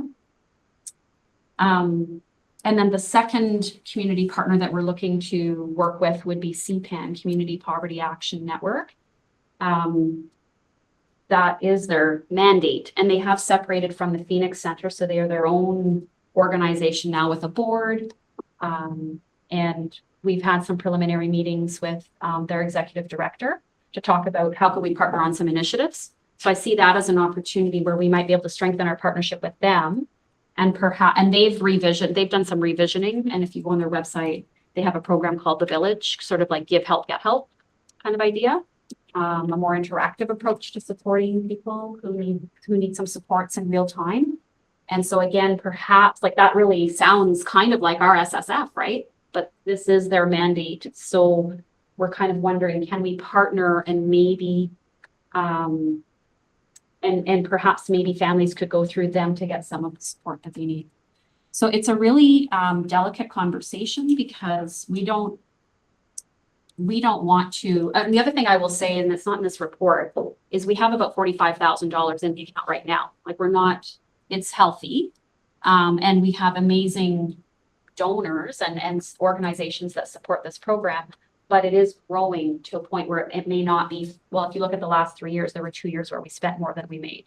So it's appearing like the trend could be that it's not fully sustainable. But at the same time, we recognize that this is a very serious need that our families have. And we don't want to just pull the support away without having a plan in place. And that's why we're looking to form, in the longer term, form some partnerships to maybe transition some of the process or supports over. So perhaps I'll pause there. Any questions? Thank you, Kirsten. Jody? Thanks. I've thought a lot about this and talked a lot about the student support fund and how it's funded, but also about what families are paying for different extracurriculars. Is something I bring up often. And it seems to me that in order to participate in our schools, kids can go to school for free, which is really important. However, to fully participate in everything, there does seem to be a requirement of a minimum income. So we've talked about the international trips and things. I can see everybody's smiles because like it is a bugaboo, but it is something that I think that can also be an equalizer. And I know that right now having is it School Cash Online? Is this what it's called? Yeah. which is primarily how students are paying for additional experiences that maybe aren't available to all students. One suggestion, and I don't know if you've looked into it, is having a required every time somebody is paying something, having $1 of that go to the student support fund. And I think, or it could be based on like for every $100, there's $10 or something along those lines. So the students who can afford bigger and more excessive trips or benefits of their schooling appearance of their schooling experience could be helping fund the students who can't afford those things. And so it seems to me that that might be an option if schools are fundraising, to have a mandatory $1 of every donation or of every purchase could go toward the school funding, because I think with the number of students that we have and the number of times we're paying for pizza days and whatever, one extra dollar wouldn't be a lot to the families who can afford it, but it would be a lot to the student support fund to ensure that their classmates can also enjoy it with them. Thank you, Trustee Primo. And what I will share is when I met with the working group on this, we were talking also about like when I listed those items that this fund was initially set up for, we talked about how some of them, we are going to revise the administrative procedure. So for example, co-op. If a student needed work boots for co-op and they couldn't afford to buy them themselves, we have a co-op budget, we have a student success budget, we have an SHSM budget, we have lots of board budgets that can pay for those boots centrally, that we wouldn't look to use the SSF for that as an example, because we have existing board budgets that we are permitted to use for that. So post-secondary application fees will stay because we want an avenue for a student to access funds to support that. We also had lots of conversation around extracurricular programs and class field trips, and how to, in today's day and age, what are our guidelines around that? And so it's sort of, this has taken us on another conversation, which you have been asking and advocating for, right? And we did collect some data last year around athletics, but we need to go deeper with this as well and look at field trips, for example. And, you know, the regular field trips that are sort of happening, grade 8 trips, like what is the practice? We've started having that conversation, but we need to look in more detail at it. One thing that came up during the working group meeting was some schools have it set up in School Cash Online where if a family pays for a field trip, they could actually pay for someone else's field trip. Like they could say, I want to donate, I want to donate another field trip, or I want to donate an amount toward the field trip. So they were suggesting we set that up as well, that giving that, because then that money could stay in that pot for the school to help pay for students whose families need the support. We also, I will acknowledge, and it's not in here, but on that note about class field trips, we have many school councils as well that do a lot of fundraising that support field trips. So although not in this report, I would say the amount spent on excursions is very, well, if you look, I mean, 45,000 out of 52, I believe. Sorry, no, it's the opposite. Would be 40 out of 52 last year was spent on groceries. So the remaining, like 12,000, is spread out over all the other categories. So I would say there's not a lot of applications coming in for class trips and extracurriculars, because they're sort of, the schools are supporting families at the school level with that for the most part. But we wouldn't want to eliminate it because it's still an avenue. For us, the biggest sort of area to really sort of try to address right now in the immediate is probably the groceries.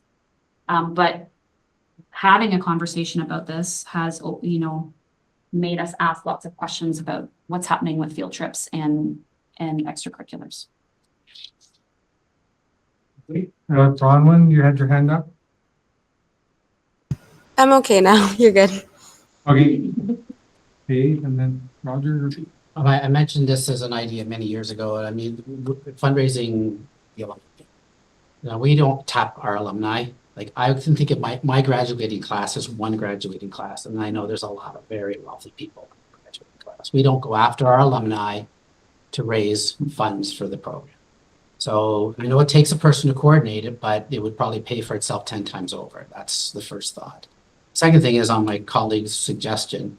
It's a great suggestion. It would have to be voluntary though. You can't force people to Yeah, pay. I agree. Yeah. But that's something we should implement immediately, is this idea of, putting something on that they can, would you like to donate? Because I know I would 100% of the time do it. I know my daughter would, one daughter would, the other one probably wouldn't, but people will do that because they know they're more fortunate and they want to help out, because most people are good-hearted. Not everyone, most people are. I'd like to see that just put in place right away without any hesitation. I don't know how you make it work in the IT world, but that's just to me, that's a no-brainer. The last thing, and I apologize in advance for maybe sounding insensitive, but the student support fund was definitely not set up for groceries. That's something we have to stop, because there are groups, many groups, you name many of them. I'm trying to have an open mind to this, but that money is not to go for groceries for families. There are so many other organizations that can look after that, and maybe we can be the conduit or something to point them in the right direction, or maybe, like you said, developing these relationships with people so we have direct access, so the family doesn't have to go through the hoops, doesn't have to, who do I call, where do I go? Here, talk to this person, they will help you out, because food is not what the student support fund is supposed to be. I'm telling you right now, I would be totally against it. I'd like to see that done by the end of the year, because it needs to go to money like field trips. So it needs to go to, I'm not a big inclusivity person, but inclusivity to me means allowing the opportunity for every student to have the opportunity for whatever that event is. If it's a trip to Italy, and again, we've talked about this over and over again, and I know I've been away and I'm still frustrated by it. We haven't come up with anything in years. How do we promote to students who want to go to Italy? It's a $4,000 trip. They can't afford it. They don't even think about it because they can't afford it. How do we get those kids motivated to say, how can I go on that trip? What can I do? And that's what the Student Support Fund is supposed to be, to help those kids.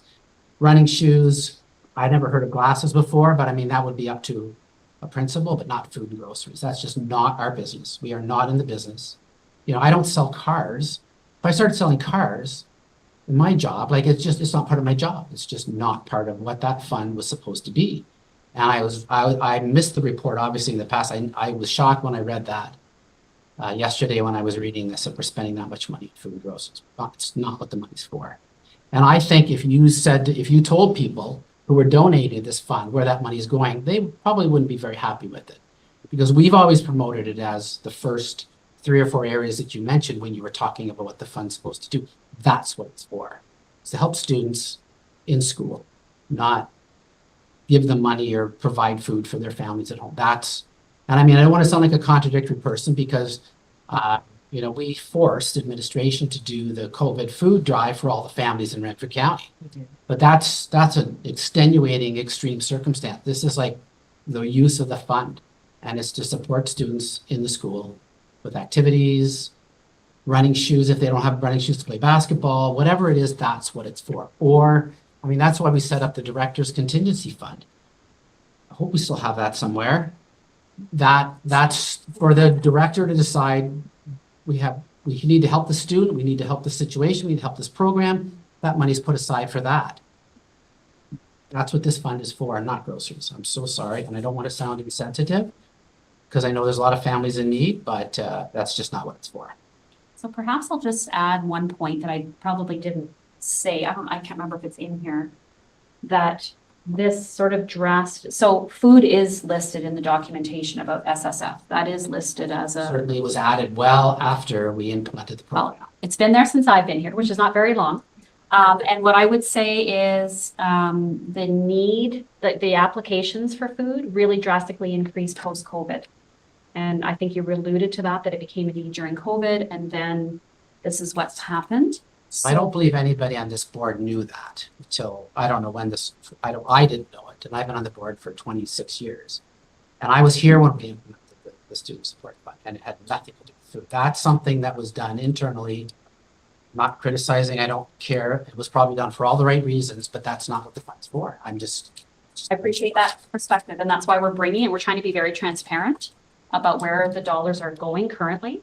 and trying and sharing how we want to ensure that we're being supportive of families, but also not duplicating services that are in the community. What I will share is I went onto the County of Renfrew's website and looked at all the food banks and their hours, and it is sparse. Like it really is, it is quite sparse in terms of the number of days that certain food banks are open, the hours. And I'm not saying that's our problem, but I need to be able to, I need to bring this information to. Yeah, I'm not saying hang these people out to dry, but that's just not what it's for. And so we have to make sure that. That's why we're bringing it to you. Yeah.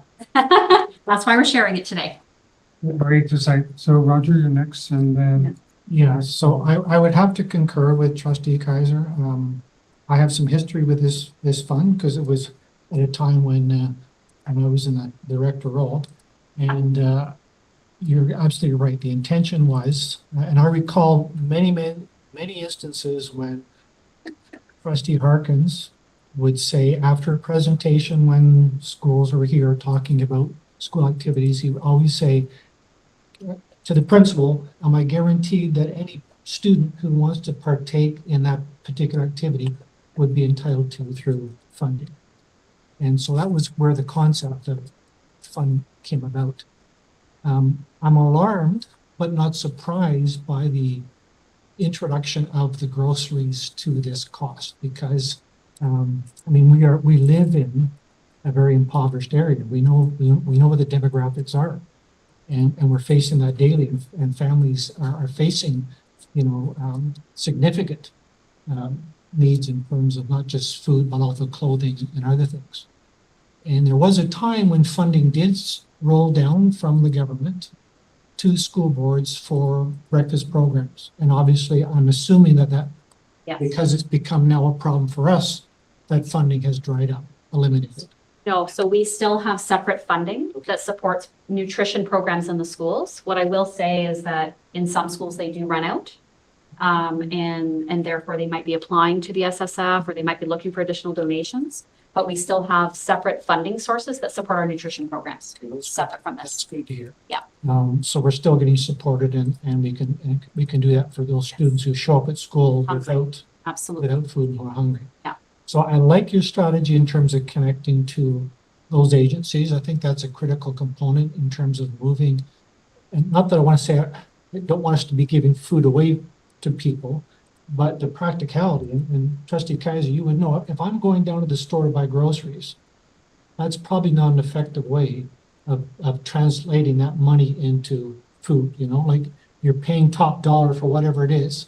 Whereas if you have a plan in place, talk to No Frills, whoever, they can help subsidize it and provide groceries at a much cheaper rate than if a principal or a teacher was to go into his grocery store and buy that food. So I think that's an important element, but I do think we somehow need to shift.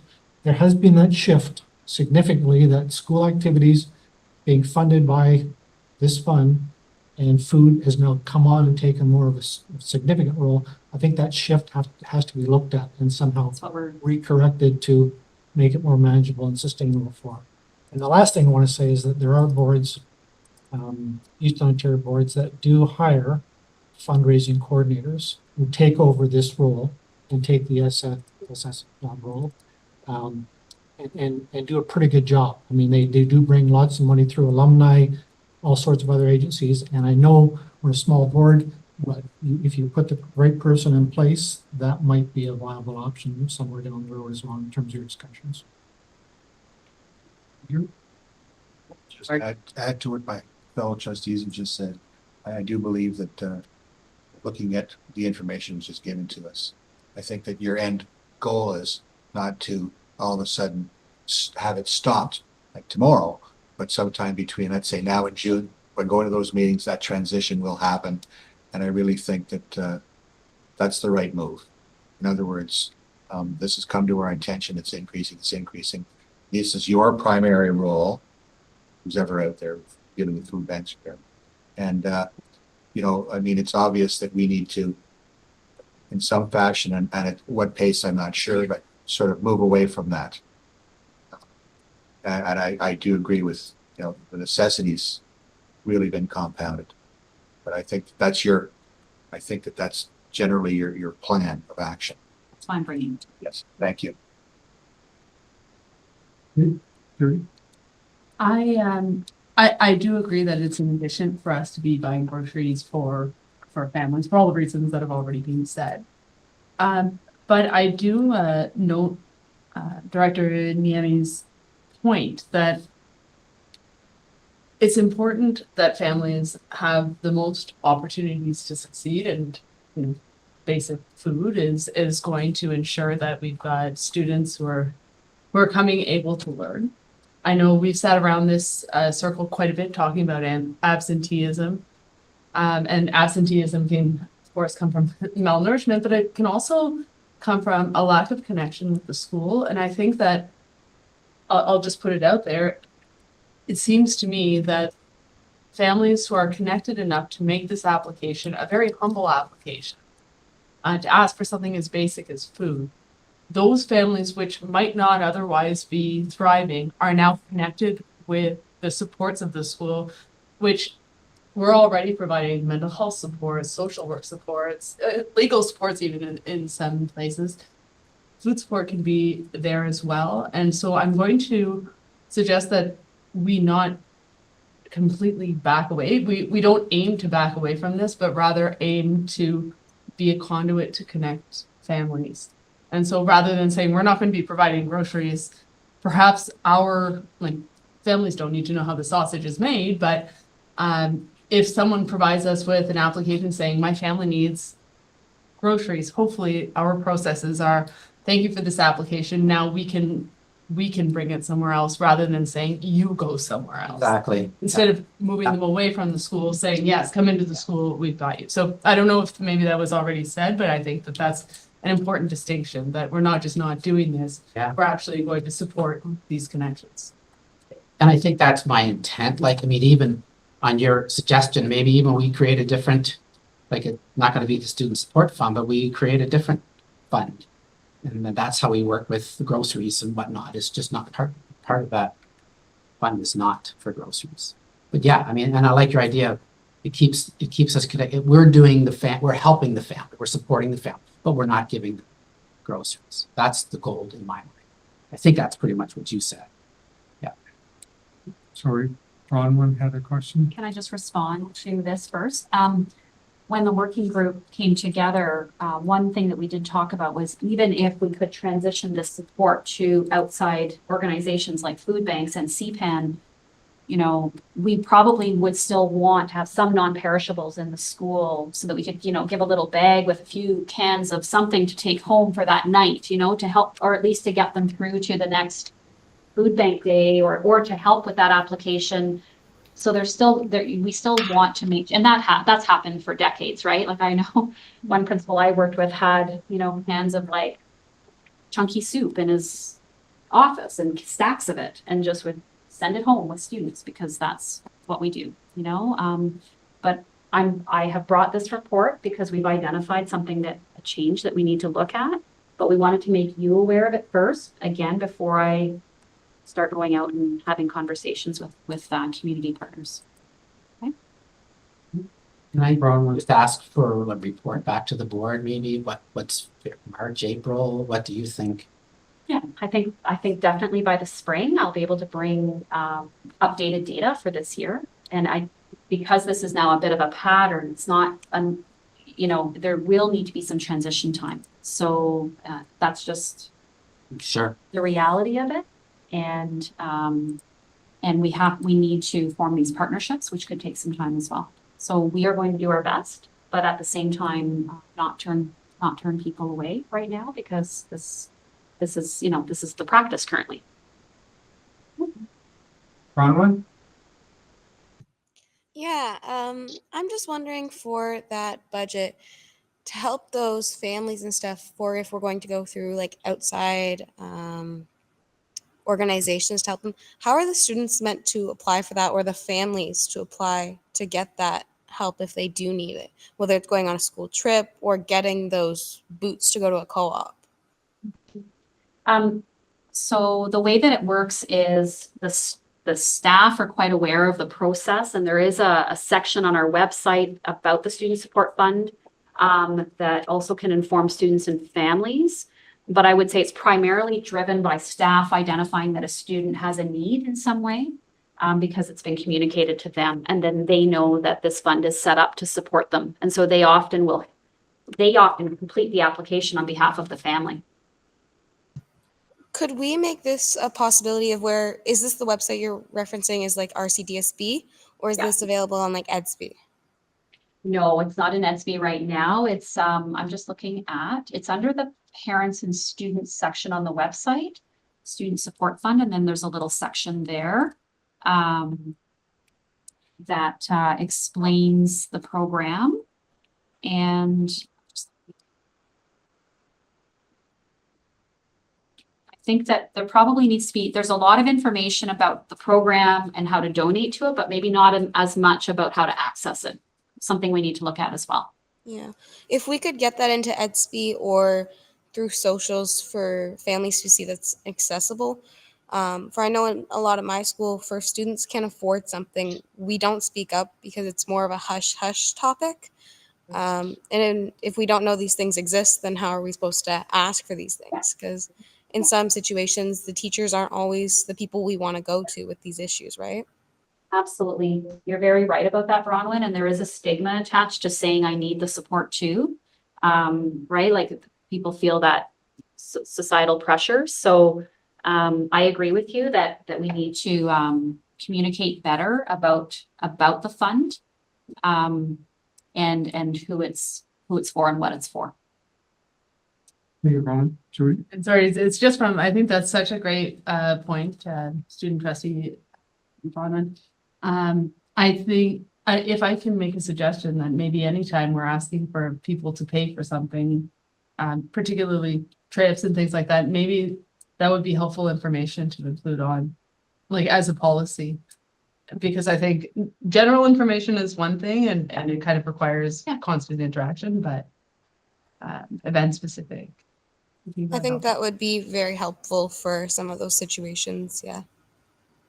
Thank you very much. Thank you, everybody. Next, we'll do supervised alternative learning, the SAL report for. We could have moved her to the 2025. top. I just realized that she's been waiting for us. Yeah. Sure. Yeah, you think so. Oh, she's just in the direction. I'll go. It's okay. Okay, go. Guess I don't need to touch.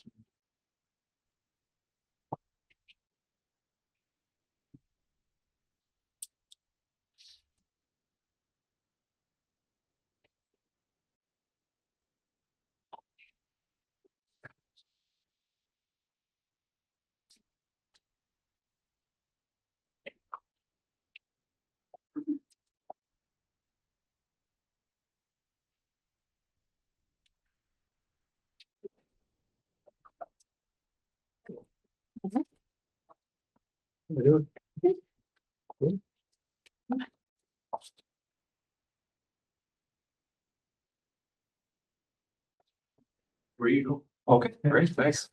So the purpose of this report is to provide you an update in terms of the 24-25 school year with the supervised alternative learning program, or what we refer to as SAL. So just highlighting in terms of the background piece that the SAL is a temporary tool for students age 14 to 17 that are limited in terms of their trajectory for graduation based on attendance.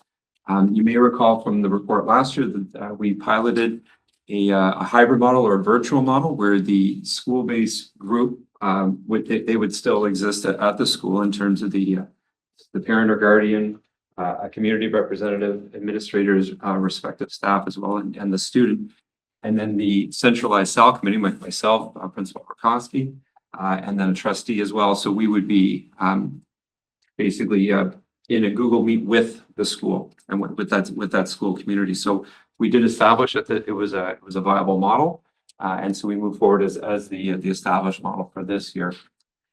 Just highlighting under the last year's status, that there was 11 different times that we met where we had SAL meetings. and approximately 6 presentations were done at each of the meetings. In terms of the impact, I'm just going to walk you through a few of the stats for you and some remarks to go with that. So looking at the 2 school years, last year, the 24-25 school year, and the previous one, the 23-24 school year, you'll see that the total number of students remain the same. So whether we were talking about this virtual model or the existing model before, which was all in person, that the number of students stayed the same. You'll notice between the 23-24 school year, so now looking at the column that says grade distribution, so the 23-24 school year versus the 24-25 school year, 2 things that may jump out at you. The one would be the change in terms of the number of grade 9s that were presented, as well as the decline in terms of the number of grade 12s. And while we're not able to make a causal link, we certainly notice that in terms of the presentations. What I would suggest, though, as part of this, is that when secondary schools are considering students, and knowing that the SAL, the supervised alternative learning, is sort of a last resort in terms of retention strategies, that these are their prioritized students, where the retention strategies are being unsuccessful. The next column over that indicates the total students earning credits, you'll notice that there was a significant increase from 2 years ago to last year. The other thing that I'll mention too, you may see this for credits successful and even under credits unsuccessful, you'll notice like a 24.5 or 26.5. That's just referring to a grade 10 combined course called Civics and Careers, where the civics portion is actually, you would earn 0.5 of credit, and then the careers portion, you would earn an additional 0.5. So it may be just that the students were not able to be successful in one, but the other. And the other thing that I want to highlight as well for you too is with the PLAR, the prior learning and assessment recognition. So for students that are able to receive credits from knowledge and skills not done through formal schooling. And what I can say, which is definitely a causal or conclusive, is that it's a direct result of the staffing, but the continuing education, where we're actually able to provide that, and you can see the significant increase. And in terms of continuing education, I would also say, again, not causal, but definitely correlated, is that the number of students that have the ability to earn credits, there's certainly, we've been working a lot more closely with the continuing education department. And so there's certainly a lot more opportunity and availability for students to earn credits if they choose that as part of their SAL programming. So that's the other piece that I'd like to highlight too, is that when a student is on a SAL program, it may have an academic component, but it may not. It may be due to therapeutic components. So there's different reasons why they have a lack of engagement with attending school. So that's the other piece that I'd like to say. And then the other part that I want to highlight, just on the bottom of the graph there, is something again that for our centralized committee that we certainly recognize that almost 80% of the students after February 18th, from the February 18th presentation onward, there was definitely a mental health and wellness component to that. So we recognize that as an overarching trend. But I also mentioned that and you may be wondering, well, why was it only captured on February 18th? That was when we consciously made a decision to start capturing that data point. So moving forward, that would be something that we can report on throughout the entire year and not just simply as of February 18th onward. So I'll just turn it over to Kristen in terms of some of our next steps. So the next steps are based on the data that we've been able to collect so far. So as Scott mentioned, we do know we have a higher proportion of grade 9 and 10 students who are on supervised alternative learning plans. So we're currently working on a proposal that would see students and their caregivers as part of a re-engagement plan coming together outside of school hours to focus on mental health and academic supports with a goal of re-engaging them for semester 2. So we want to collaborate, we think, right now with Family and Children's Services to help provide some programming for that. And again, the focus would be our grade 9 and 10 students, as this is where the bulk of our students who are on supervised alternative learning are coming from. So that's in the works right now. Scott hasn't seen it yet, but he will. But maybe just add, so when Principal Rakowski and I went and attended a Growing Success regional fair conference actually that we actually helped to organize. But when we were there was breakout sessions with different school boards across Eastern Ontario. And when we attended the one, and I believe it was through Ottawa Carleton. Yes. Yeah. And so that was when they presented their re-engagement strategy, and we were able to connect that back to the prevailing trends that we were seeing that last year in terms of the number of grade 9 students that were being presented. So that anyway, so that's our We're connection. building it on that. That's right. Yeah. And making it our CDSB unique. Mhm.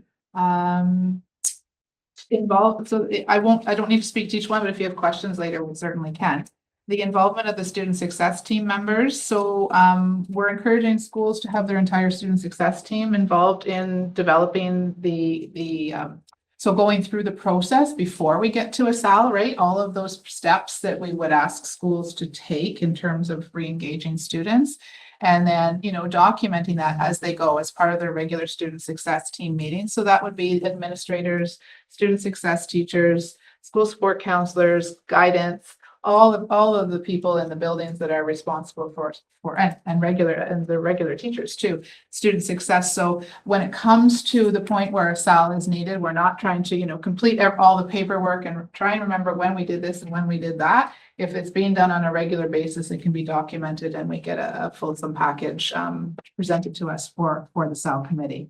So that's something that we're working on this year as a next step. And then also in regards to the data that we said, we know we're seeing and we're getting better at collecting. We were starting to keep a track of the SAL components the students were involved in. So SAL components are the academic, the actual courses potentially they're involved in. It could be counseling, it could be work, it could be volunteering. Any of those are called SAL components. So once we started tracking that and noticed that almost 80% of our students, counseling was a part of their SAL program, we really noted a need to provide some additional supports to families and caregivers. So just as of yesterday, I was working with Gail Corbin to put together a list, and she has something that we can modify and use to provide to the families with resources community resources that they can connect with to support their child at home as well. So all in direct correlation to the data that we've collected so far, these next steps. Just pause for a second if there's any questions or comments. Yeah, I like the idea that, you have more students earning credits, the credit successfully. That's, I think maybe it's a coincidence, right? That hopefully it'll continue this year. Could I add something to that? So actually the second bullet in terms of the next steps, the review with Aspen team efficiency. So the report last year, we were not able to produce the number of credits. It was deemed as a very difficult process to do that. But working with the Aspen team and then working with us, and in particular with the executive assistant Sharon McCafferty, and actually speaking to them in terms of here's the strategies that you have to do in order to be able to retrieve that information. We're able to provide this credits to you, which we were not able to do for the last report. So that would be an example of an impact from our work with Aspen on that. Sure. Any questions? I do. Can you talk a little bit more about the PLAR credits earned? And is this something new or is it just something that's taking more advantage of with continuing education? Can you just tell me a bit more about that? Absolutely. So with that, there's two different types of PLARs, if you will. There's one for grade 9 and 10 credits, which you can earn up to 16 credits for that. And is it 10 for the senior? So yes, so you do need to be 17, turning 18 in the school year. So the student can PLAR up to 16 out of their 16 grade 9, 10 credits. So all of their 9, 10 credits through a assessment piece. And then up to 10 of their senior credits through a package that they complete to reflect on life experiences, potentially jobs that they've had, etc. So it's not a testing process. It's more of a reflective piece that the students would complete. And then there's 4 final credits that have to be obtained through actually taking those courses. So the assessment is done by our continuing education staff, is that correct? Correct. And I know that there are PLAR credits that seems to me that they have done that in the past for more adults, but is this something new and different? In the last- Grade 9 and 10? Last couple of years, maybe? 2022. Okay, so last few years, this has been new then. So that's amazing, right? It's a huge number of credits they've been able to access. So that's excellent. Nice you've been able to take advantage of that. Definitely. And of those 7 students, some of those 7 students also earned other credits in addition to the Mhm. PLAR. Thank you. Anybody else? Mike? Oh, sorry. Go for it, Gerard. Yeah, I do think that the PLAR is a really good idea, especially after our continuing ed review, concerned about numbers and things. I think it's a win-win on both sides. Just the last thing I wanted to mention was, it says counseling component involved as of February 18, 2025, 79% of students. Can you just sort of walk me through how that happens, where it happens? Sure, thanks.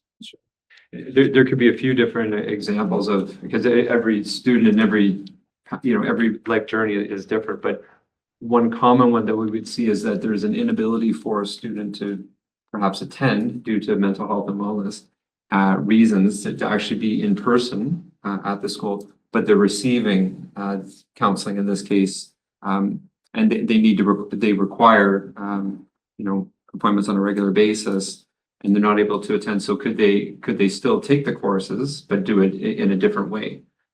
The other thing that I should mention too, just along those lines, is that even though they may not be at school during a SAL programming, they're still a part of the school. So there's a responsibility piece for both the school and the student to remain connected to one another on a regular basis, and regular basis could be weekly or bi-weekly.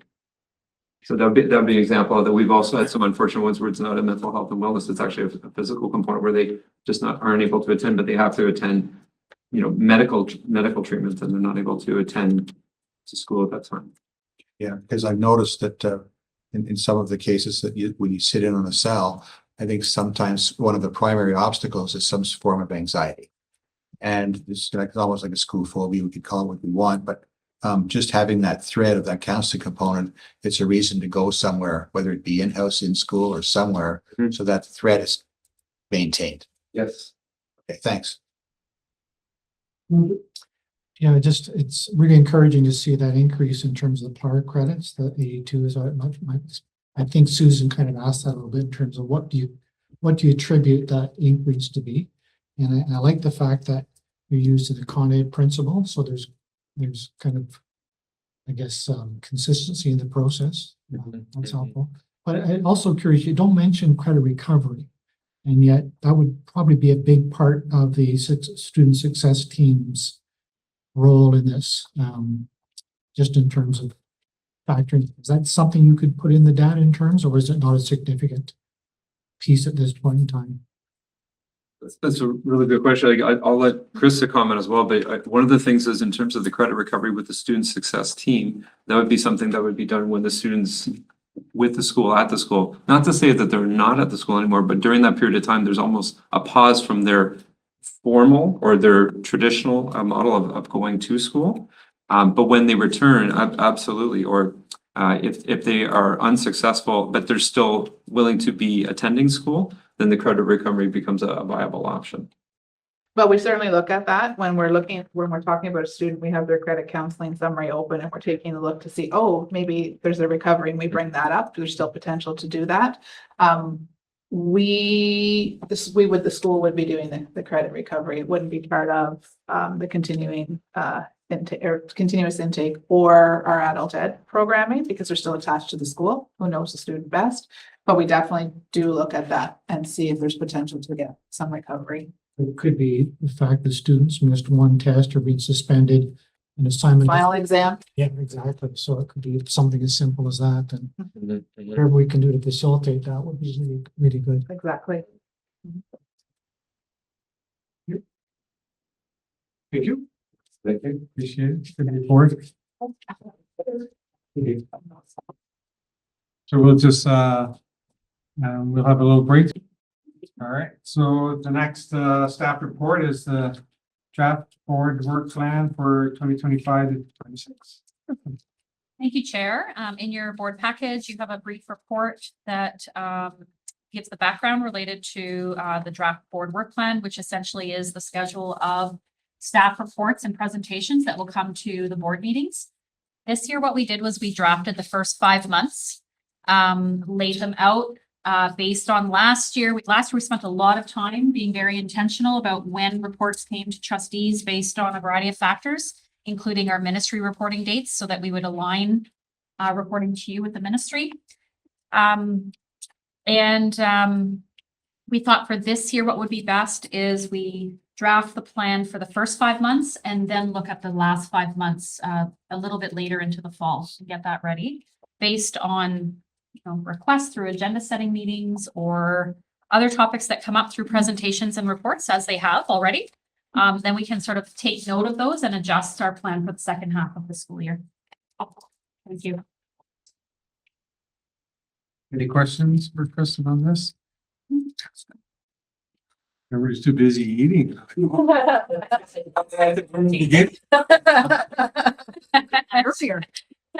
Yeah, but we do have our recommendations, so all I need to see is hands. The following is a recommendation that the Renfrew County Board of Trustees approve the draft board work plan for the 2025-26 school year. So I raised hand, Dave, and a second Mike, all in favor? We didn't even have to talk on that one. All right, the last staff report is the launch of the 2025-26 capital priorities program. And we're giving everybody else a break and just going to jazz. That's right. Enjoy your snacks. Yep, so I'm happy to report that the B memo B04 2025 was released on September 8th, which was the details of the capital priorities program. The majority of the criteria and submission details are the same. There's a few tweaks. One aspect that we're hoping is going to help us in our submission because it's due October 8th is we've got templates, an Excel business case and a Word business case. So it looks like it should really support us pulling all of the information together over the next 2 weeks and getting that submitted by the 8th, because if it's not received by the 8th, it's not on the table. So I won't go into too many details. Everything there is in the report. We're considering 2 sites, Champlain Discovery Public School. Not sure if you're aware, but down in the basement, there's 4 unfinished spaces for classrooms. So we're proposing that we would finish those to make them classroom spaces and add a childcare center. And in speaking with the County of Renfrew, who is supportive, it was their suggestion that we go with the 49 space. The last one we did was 88 spaces at Herman, which is she is considering right now quite large. So we've got her support for that. And then Herman Street Public School, whether or not you're aware, we have a 4 classroom porta pack that's coming to the end of its life and 3 portable classrooms. And so our suggestion there is to remove the temporary spaces and replace them with permanent spaces.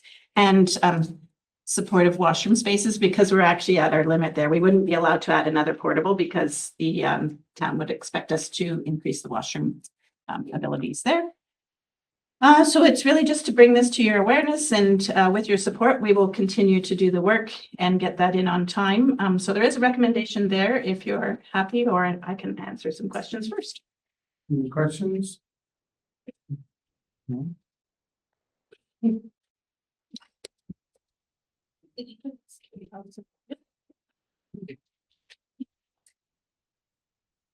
So there is a recommendation that the Renfrew County District School Board supports the submission of the 2 proposed projects to the 2025-26 capital priorities program. Nod, yes, Mike, thank you. And Carthy, second that. All in favor? Thank you, that's passed. Next is the director's report. Thank you. I'd like to start off by apologizing for this report being late. I finished it early this morning, and Shelley added it into your agenda, linked it in. I know that you haven't had a lot of time to review it, and so I'm happy to bring back any additional information if you have questions after our meeting as well. I will just go section by section and give some highlights. So outdoor learning project, I gave a report at the last meeting. This update is about the fact that all 13 municipalities did support the project through resolutions. And the entire application, which would have been over 60 pages in length, was submitted to the Federation of Canadian Municipalities. And the total grants add up to $950,000. And so we have about a 3 or 4 month wait to hear back on that part. And during that time, the Renature Foundation will be looking to secure additional funding sources to fund 80% of the project. And then we will be bringing a proposal to the November board meeting through the capital plan to request your support for the other 20%. My prediction is that we will not know about the FCM grant application at that time. So we would be asking that you support it in principle. Should we be able to, should the Renature Foundation be successful in acquiring the other 80% through grants. Renfrew County Administrators Group. This is a longstanding group in the county that was resurrected last year. And it's a partnership across 8 organizations. They are listed in my report. And we work on joint priorities and share information across organizations to sort of like the idea that many hands make light work. And we want to learn from each other. And so we have established, so the group of, directors and CEOs, presidents, we meet as a group, and then we have or are establishing 5 working groups and steering committees, and they are listed there. So we have the original one would have been the finance group that had worked on some partnerships in the past. They have been meeting and working on some joint priorities.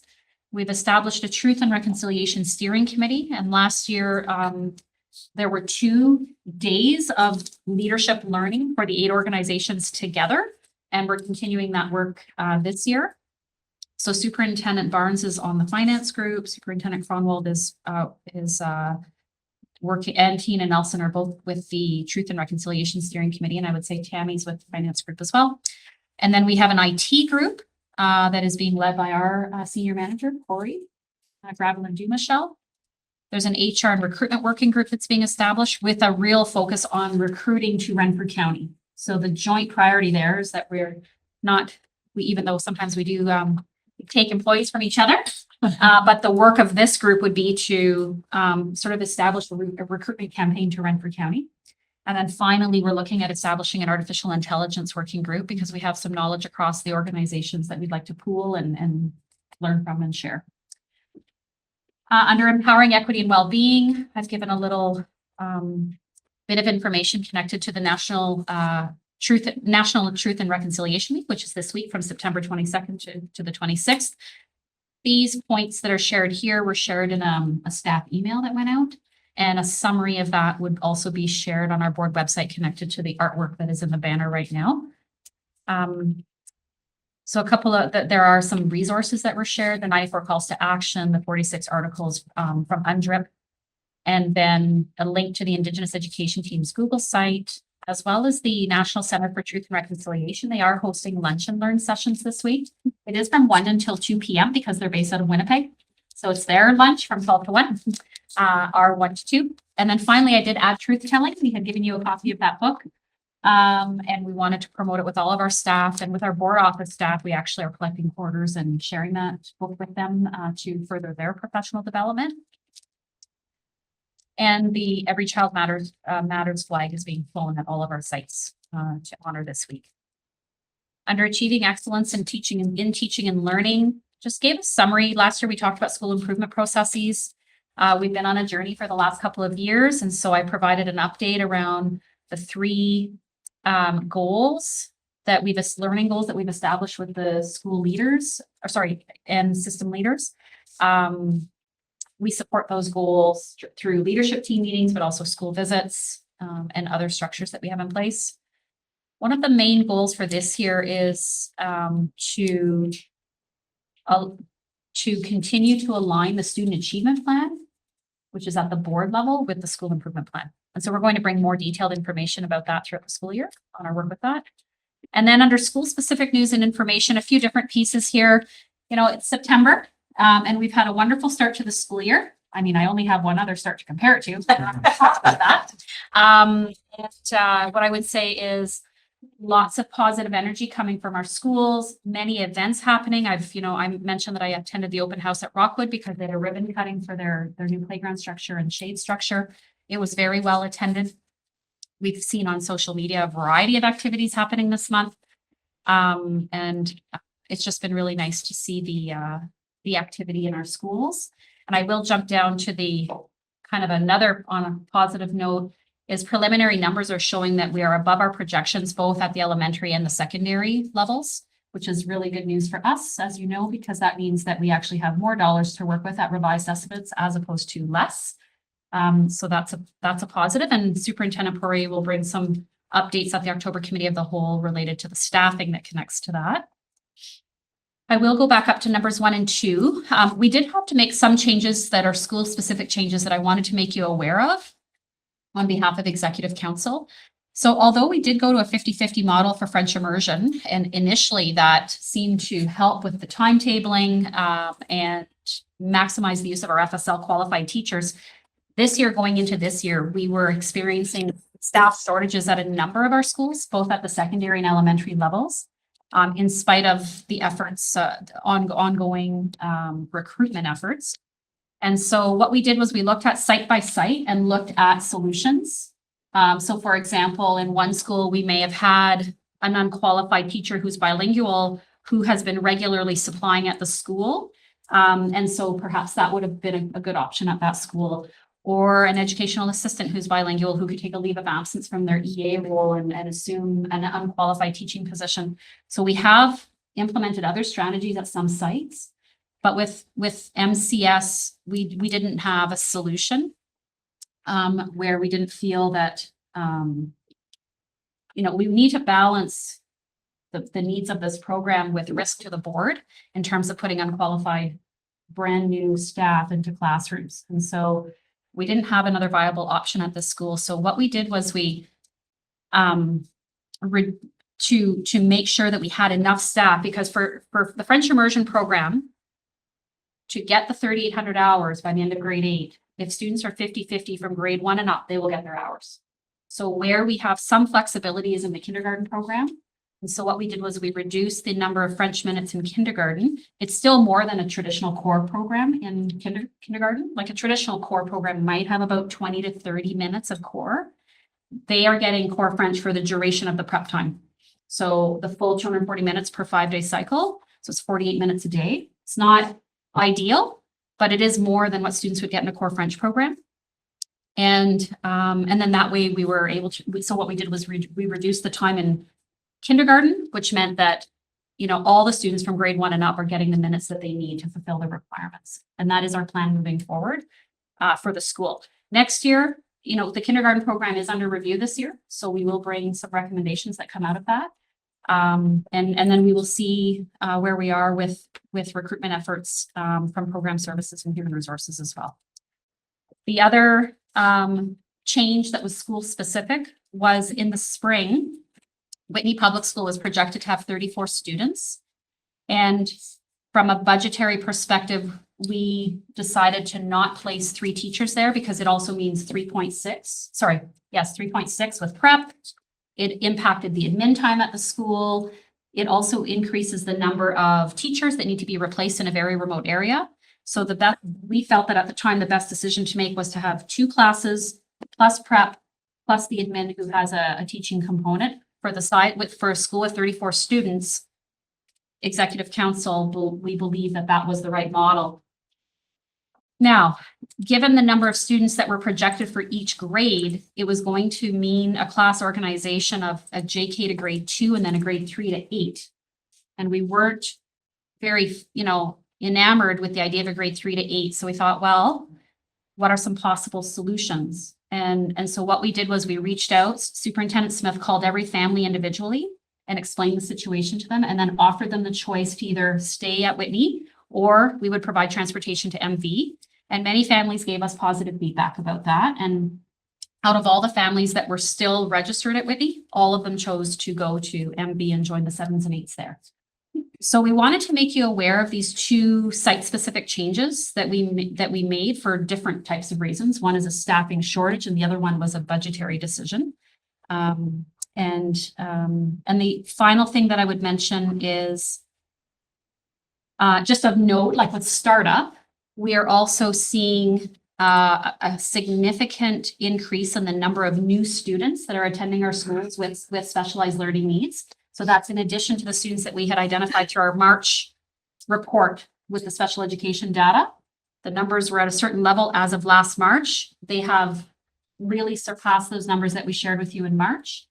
And during the budget process for the 25-26 school year, we had budgeted for the equivalent of 9 additional educational assistants. So we budgeted for them, but then we decided to wait to see where new students would arrive so that we could place the EAs at the schools that needed the additional support based on the new students arriving. And so the specialized services team is working with HR to hire for those positions and place them in our schools as we speak.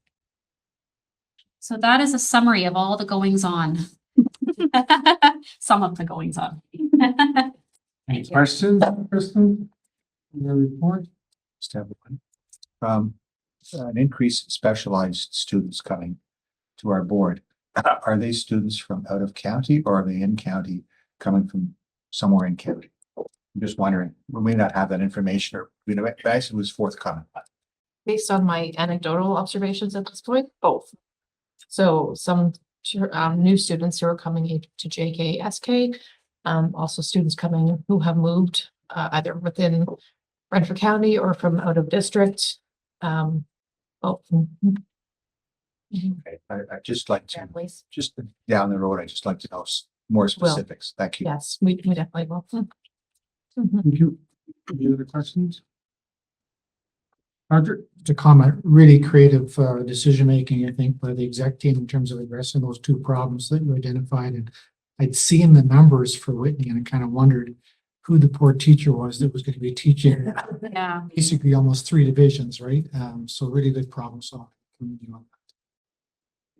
Oh, and I should mention, I forgot to mention, I know it's in the report, but we are going to do a more formal consultation this year with the 7 and 8 families for Whitney, because they are wondering what this means moving forward. And we want their feedback. We want to provide them with the option that is good for families, but also viable from a budgetary perspective.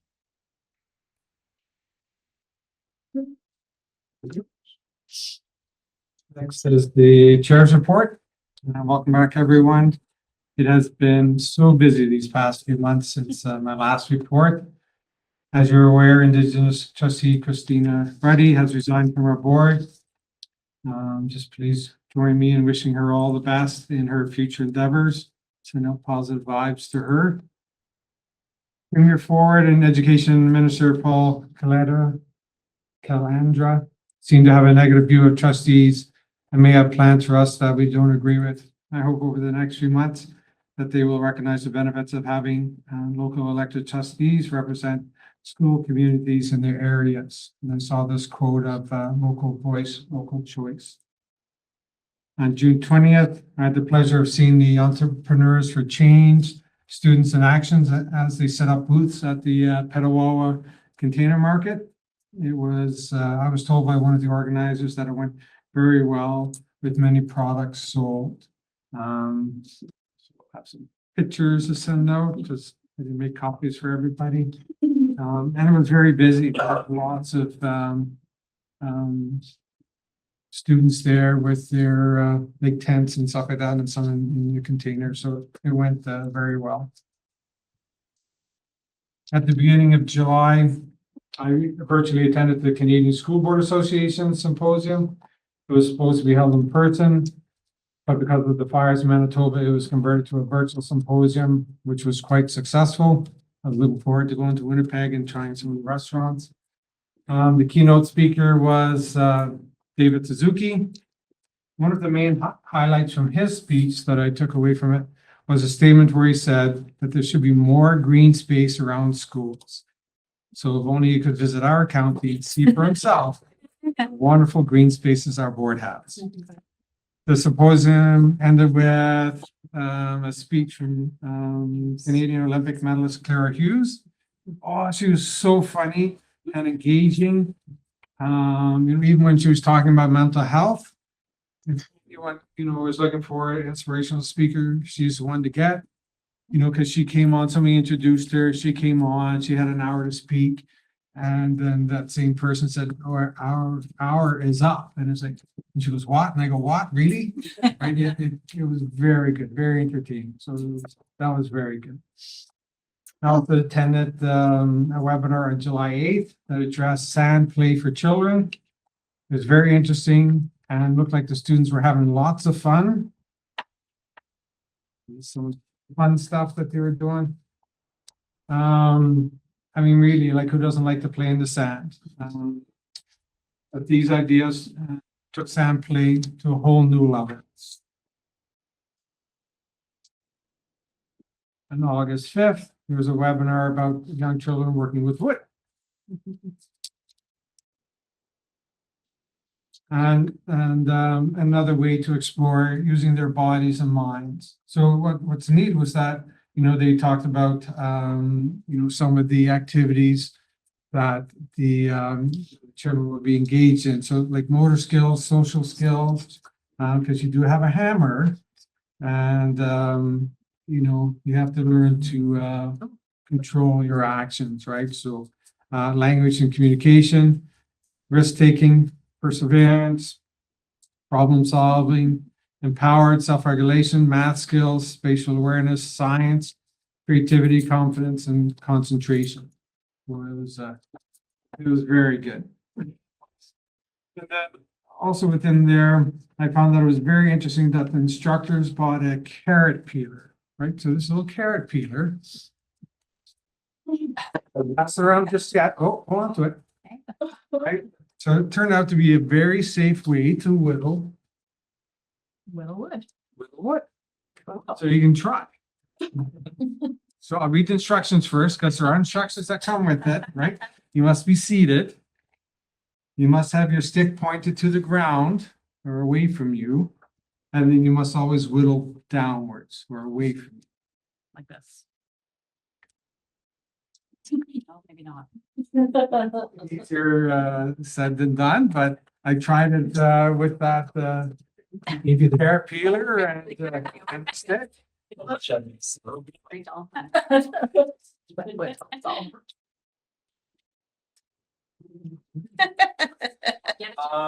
August 17th, I was lucky enough to attend the community powwow at Pikwakanagan. The weather was absolutely perfect, and that would account for the big turnout. So not only did they have the powwow like we experienced this morning, but they also had vendors on the outside. And I was lucky enough to get just a tie clip that had beading on it. So I said, all that it was very nice. On this day as well, our director, Kristen, was at a fundraising event put on by Smitty's Home Hardware. She was smiling, selling condiments, it looks like, right? A big thank you goes up to Smitty's Home Hardware for their support of our students. On September 9th, I watched a webinar on the use of loose parts for student engagement and learning. And some of the topics that were discussed were building forts and obstacle courses, transporting materials, and using tools for manipulating sensory materials. And then also in here, you'll see who would have thought that with a plank of wood, right? So a big 6 foot long, 6 inches wide kind of thing, and a log, and depending on the size of the log would be like your children, that you can use that, you can learn to balance. And then like with some obstacle courses. Send some of those around. On Tuesday, September 16th, Rockwood Public School had a ribbon cutting ceremony for their play structure and outdoor shelter. I didn't get to go to the actual ribbon cutting. I think somebody else was there. I think Carrie. Yeah. So I got to go on the weekend when there's nobody there, and I got to take a picture of the structure. So it's just an amazing structure, right? congratulations to the school for having such a wonderful outdoor places for the children to play in, or because they had the outdoor shelter as well, like a Yeah. covered shelter. And the video on our website was pretty amazing too. Oh, that Jay did. It's awesome. Yeah, that was very It's a lot of good. video. Yeah. And then this past Friday, there was another ribbon cutting. Ceremony to officially open Champlain Discovery's outdoor classroom that they won in a national contest called Outclass Outdoor Classroom from Beanstalks Natural Playgrounds. Once again, congratulations to all for such an amazing adventure. And then one of the pictures you'll see Kristen being interviewed about the our award. That's my report. Thank you. And next we'll have the student trustees. So Sydney and Braun. Sure, who's going first?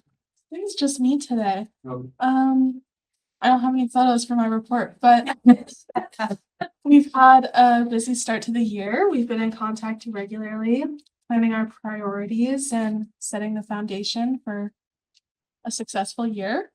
So far, we've gathered all of our senators' information. We drafted an agenda for our first student senate meeting in October. And I've been focusing on supporting Bronwyn's transition into the role.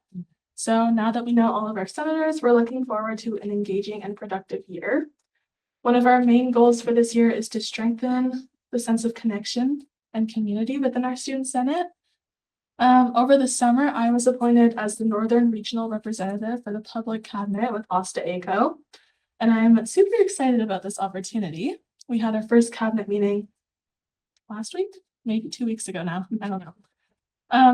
But we're preparing for our first conference of the year in November. Me and Bronwyn are super excited for what's ahead, and we can't wait to share more updates as our projects and initiatives take shape throughout the year. That's it. thank you. Any questions? Cindy or Braun? Congratulations on the second position. That's good.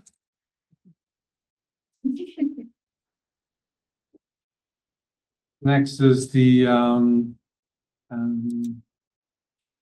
committee reports. So the first one there is the audit committee closed session report. So I'm going to hold on to that and do it at the very end because we have to ask the student trustees to leave. Right, so we'll just do that at the very end of the meeting. Don't let me forget. So I'll do the audit committee, the open session. So the audit committee met on Wednesday, September 10th, 2025, to discuss the following items. Number one, 2025-26 annual report on internal audit activities. Number two, 2025-26 regional internal audit plan. And three, annual reports to the board from the audit committee. The following recommendations were made. 2025-26, the annual report on internal audit activities. That the Renfrew County District School Board Audit Committee, A, receives for information the 2025-26 annual report on internal audit activities. B, receives for information the September 10th, 2024-25 REAT plan update. And C, approves the 2025-26 regional internal audit team charter. Second recommendation, the 2025-26 regional internal audit plan that the Renfrew County District School Board Audit Committee recommends for approval, the 2025-26 internal audit plan as presented. And number three, annual reports to the board from the audit committee, that the audit committee approved the annual report to the Board of Trustees for the year ended August 31st, 2025, and the annual report to the Board of Trustees forwarded to the Ministry of Education for the year ended August 31st, 2025, and that both reports be adopted by the Renfrew County District School Board at the September 23rd, 2025 board meeting. And there's two attachments. Everybody had a chance to have a look at that. I move the adoption of this report. Can you seconder, please, for this? Thanks, Dave. All in favor? That's fine.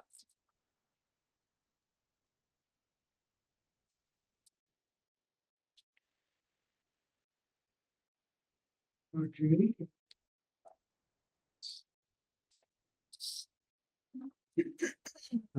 We don't have anything for parent involvement committee, no SEAC report. And Sal, we kind of like had that earlier. It's the report, committee reports to the board, standing committees, so the committee at the whole meeting, open session report. Susan. Okay, thank you. So the committee of the whole met on September the 9th, 2025, and we had 6 items to discuss basically, and I'll just run them by you so as you'll remember. First of all, most importantly, we had the oath of office for our new student trustee. So it was nice to welcome student trustee Bronwyn Dick to join us around the table.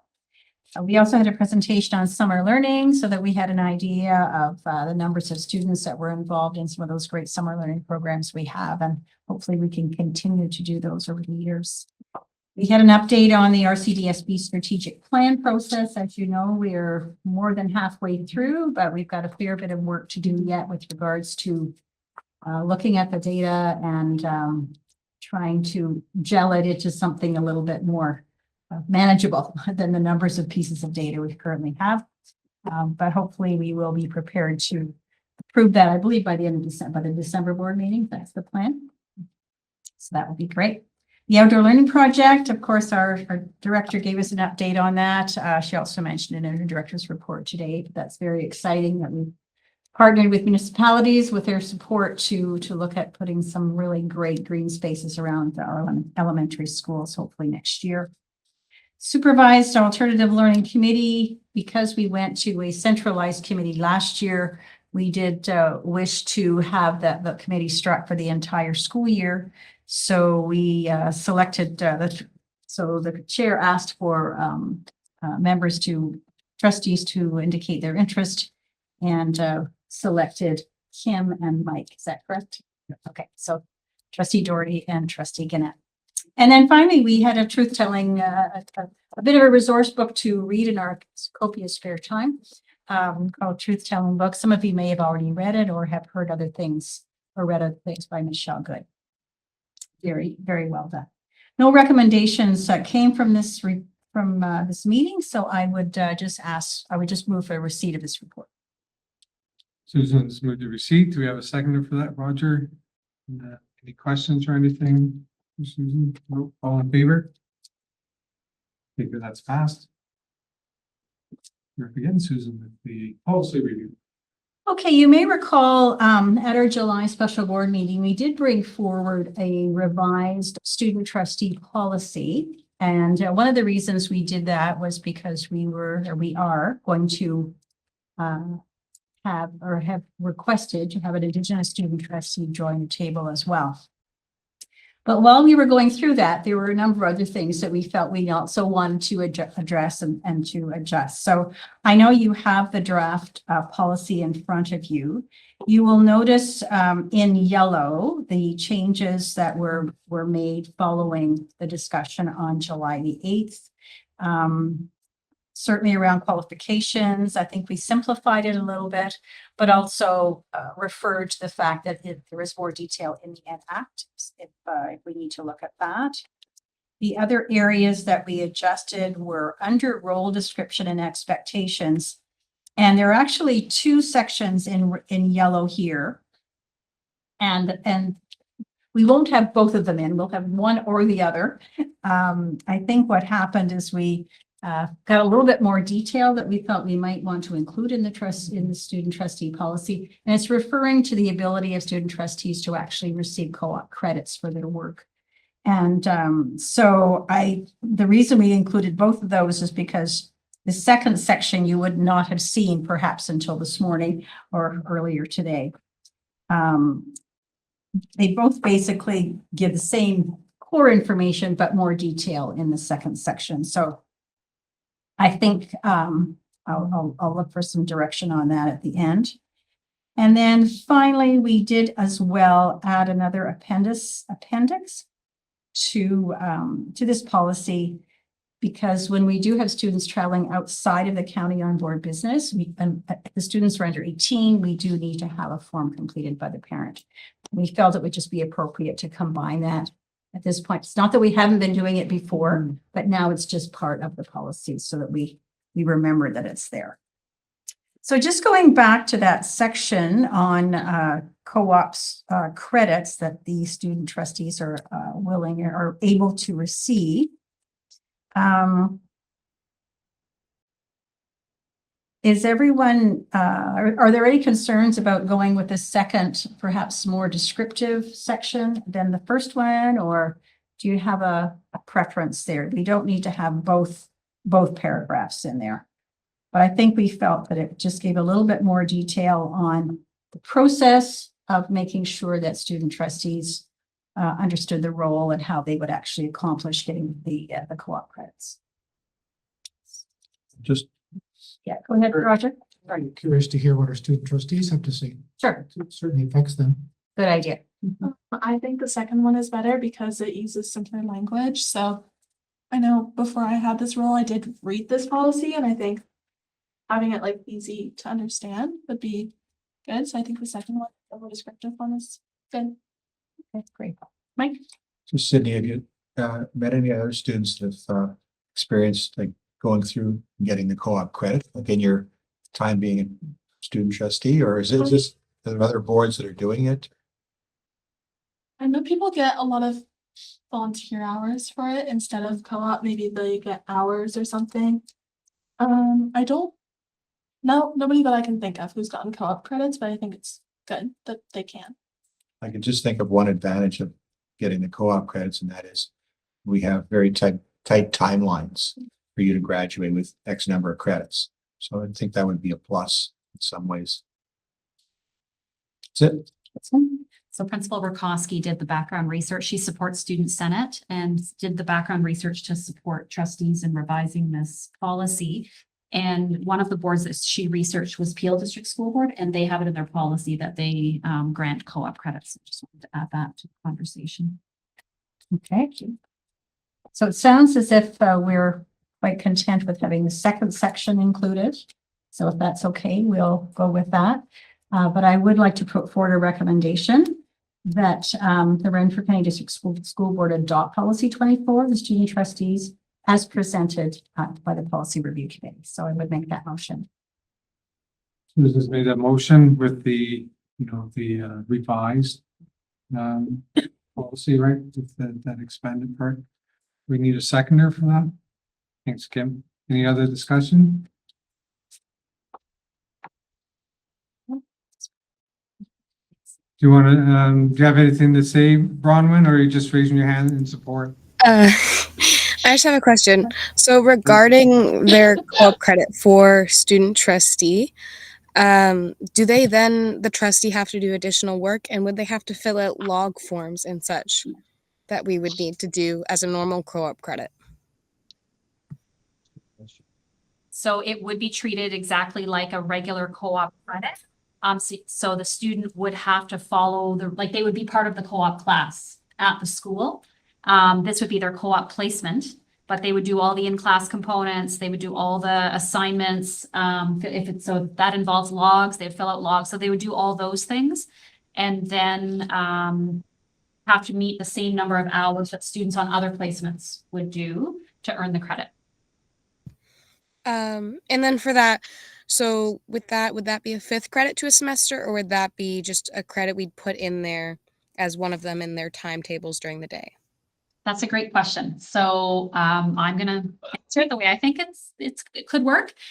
We sometimes can add a 5th credit to a student's timetable as kind of a floater in the student information system. So I think it's actually possibly that it be added as a 5th credit. That being said, there must be a way for the student to attend the in-class components. So it probably wouldn't be possible for you to have a student to have 4 in-class classes plus co-op. I don't think that's something that maybe Superintendent Nickel can comment on. But let's just say a student had e-learning and 3 credits, then there's a little bit more flexibility. So, but I'm it's been a while since I've been timetabling secondary. So Superintendent Nickel or Superintendent Puri might be able to comment on that. You can go ahead. My only comment on this is I would think it would resemble dual credit that we have for even say for some of our students that attend Algonquin College for the psychology side. I'd like to take a look at that, but just in terms of how we capture that, but Superintendent for you. I do know that they are able to schedule it that way. There is a piece and a provision that a principal would agree to allowing somebody to take 5 credits because it's above full time and would be looking at like the ability of the student to complete all the requirements for all of those things when doing so. But we do have space to put it in at like the lunchtime piece. So you had a question? I did. I was just wondering if we know when we can expect the Indigenous student trustee around the table with us. And I'll turn it over to Superintendent Cromwell. So if this policy is passed this evening, then what we would do is officially notify Superintendent Cromwell and Principal Nelson. Principal Nelson, as you know, supports the Indigenous Student Forum. I know that September is a very busy month for the Indigenous education team. And then many of them are away for the provincial beads gathering at the beginning of October. So I would imagine that when they get back, they're probably going to work on this and host, probably a group of students, the Indigenous Student Forum, to select their representative. So that's okay. Anything else? Okay, any other questions on that? So we had we're in the seconder, so all in favor? Okay, good, and that's passed. Thank you, Susan, and for everybody who worked on it. For doing it the second time, thanks for doing that. Next, so no other committee reports to the board. We did get one correspondence. I did receive an email from Christina Ruddy. As of Friday, September 19th, 2025, this year, she said that she's resigning from the board. So the recommendation is that the Renfrew County District School Board accepts the resignation of trustee Christina Ruddy with regret effective September 19th, 2025. So I just need a motion and a seconder for that. Thanks, Mike. All in favor? That's passed. Oh, did I miss that? Great.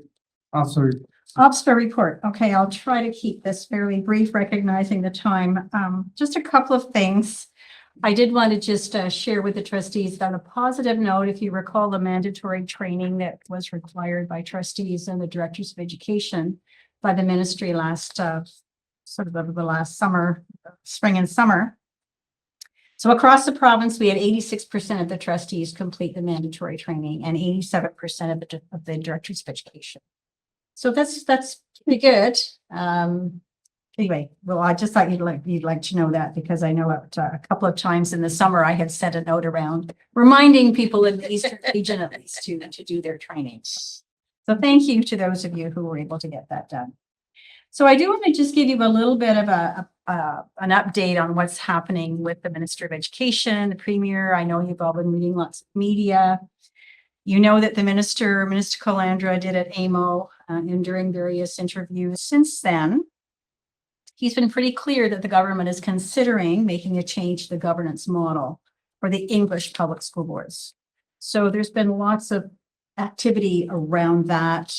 He's indicated he's also going to proceed with Bill 33, which does give the government more power to take over boards, not just from a financial perspective. So the intent, as we can read it, is that he will have something in place by the end of December in preparation for the 2026 elections, municipal and trustee elections.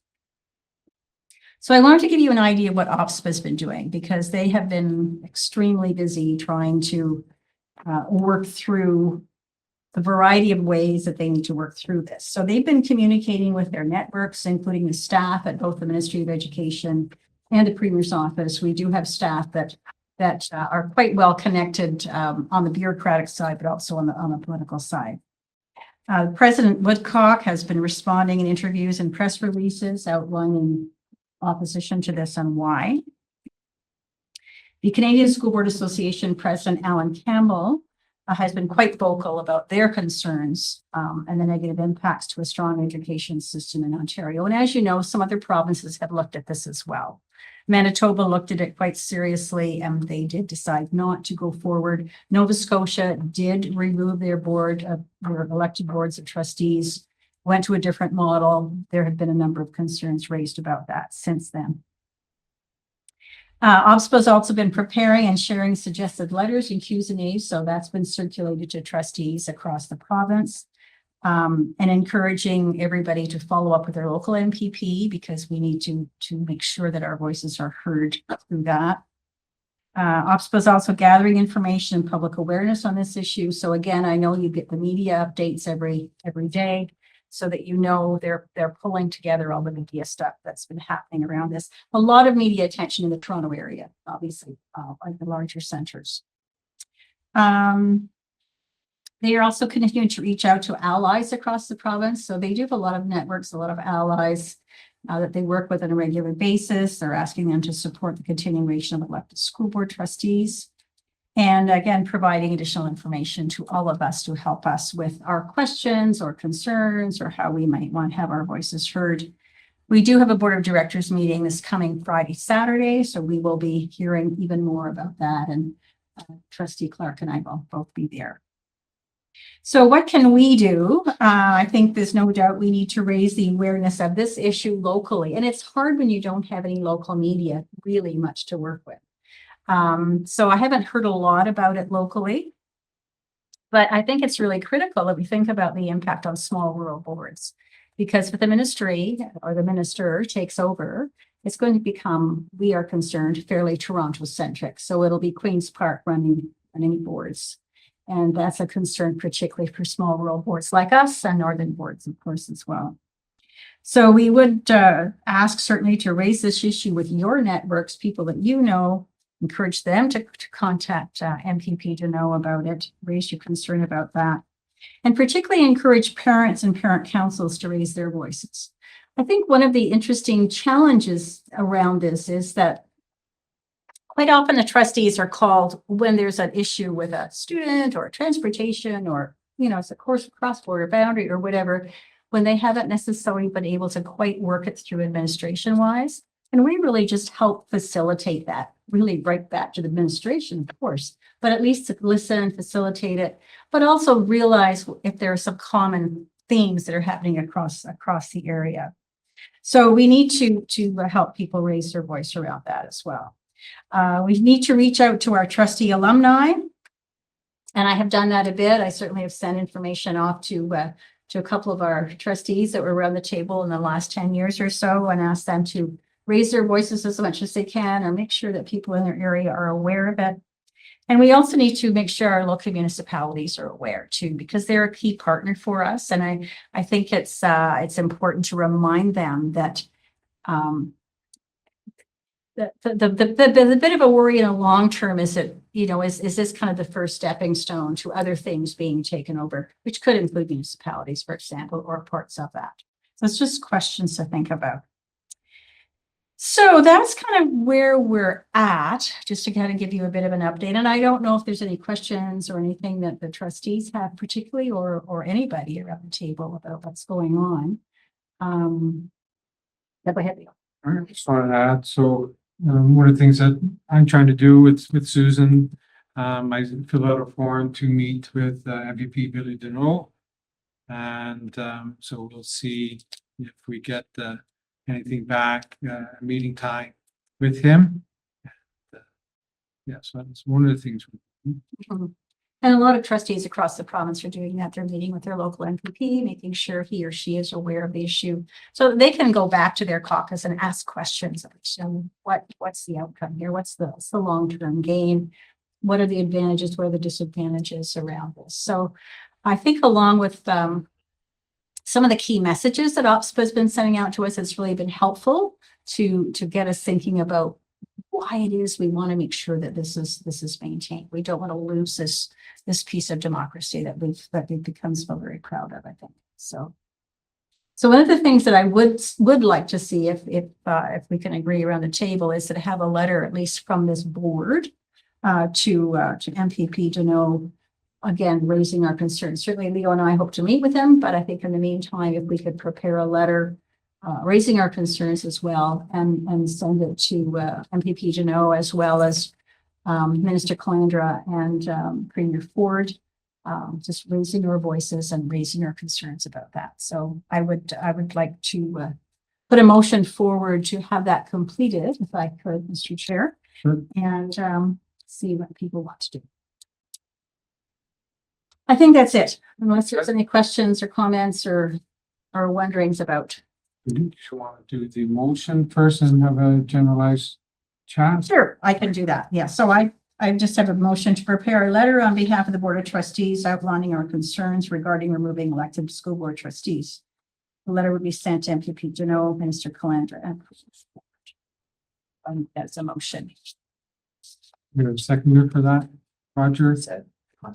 Any questions or concerns with the letter? All in favor? Anything with what Susan has brought up? Yes, just to add one thing, really great summary there, Susan. Thank you very much. Interestingly, there's really only two provinces, right? Quebec and Nova Scotia, who have abolished their elected trustees. Three other boards were three other provinces were considering it. PEI did it, as did New Brunswick. I think it was 2015 for PEI, 2097 for New Brunswick, and Manitoba was thinking about it. In all three instances, they changed their minds because of public pressure. Mm-hmm. So I think that's a reality. And the other interesting piece is if you look at Nova Scotia, and I believe that was 2018, the person that they had do a formal evaluation of the system was Avis Glaze.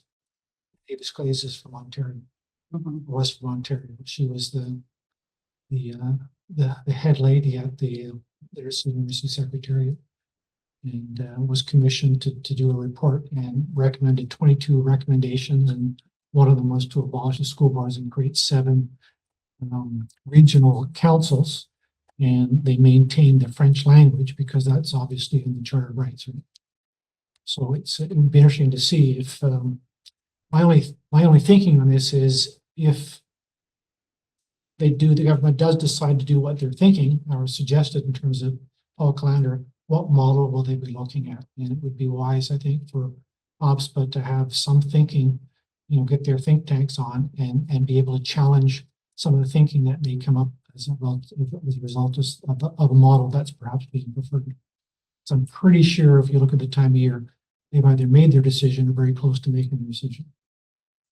Yes, they returned to the legislature on October the 20th. I believe there's a caucus meeting on the 6th of October. But we're expecting there would be legislation put forward soon after they're back in the House. Yeah, there'll be this. I agree with you. I think the decision perhaps is likely already made.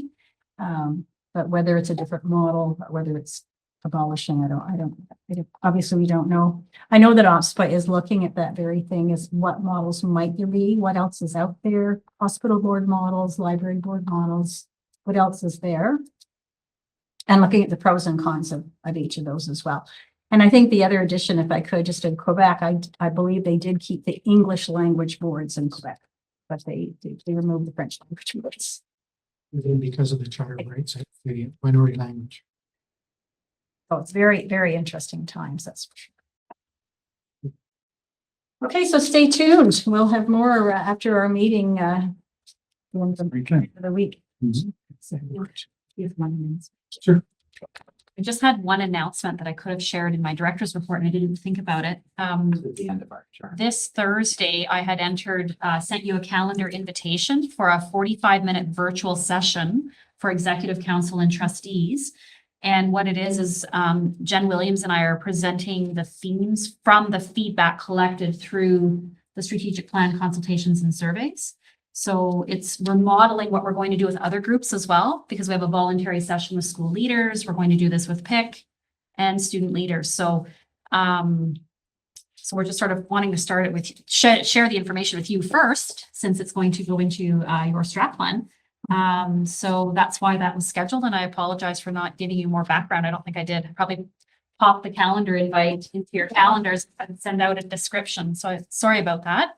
But that's the intention, and that's why it's 45 minutes, because we're going to do a 45-minute session with all the other groups as well. So we sort of just wanted to model, but we can stay on it and you can give us feedback. That's what you want. Okay. And that's Friday, October the 3rd. Is that correct? Thursday, this Thursday. Sorry. Yeah, this Thursday, Oh, okay. the 25th. Oh, yeah, the 25th. Sorry. this You're exactly right. Yeah. Mhm. Okay, Okay, perfect. thanks for. Thank you for that. Anything else? All right, so we're going to go into closed to talk about the closed audit committee report.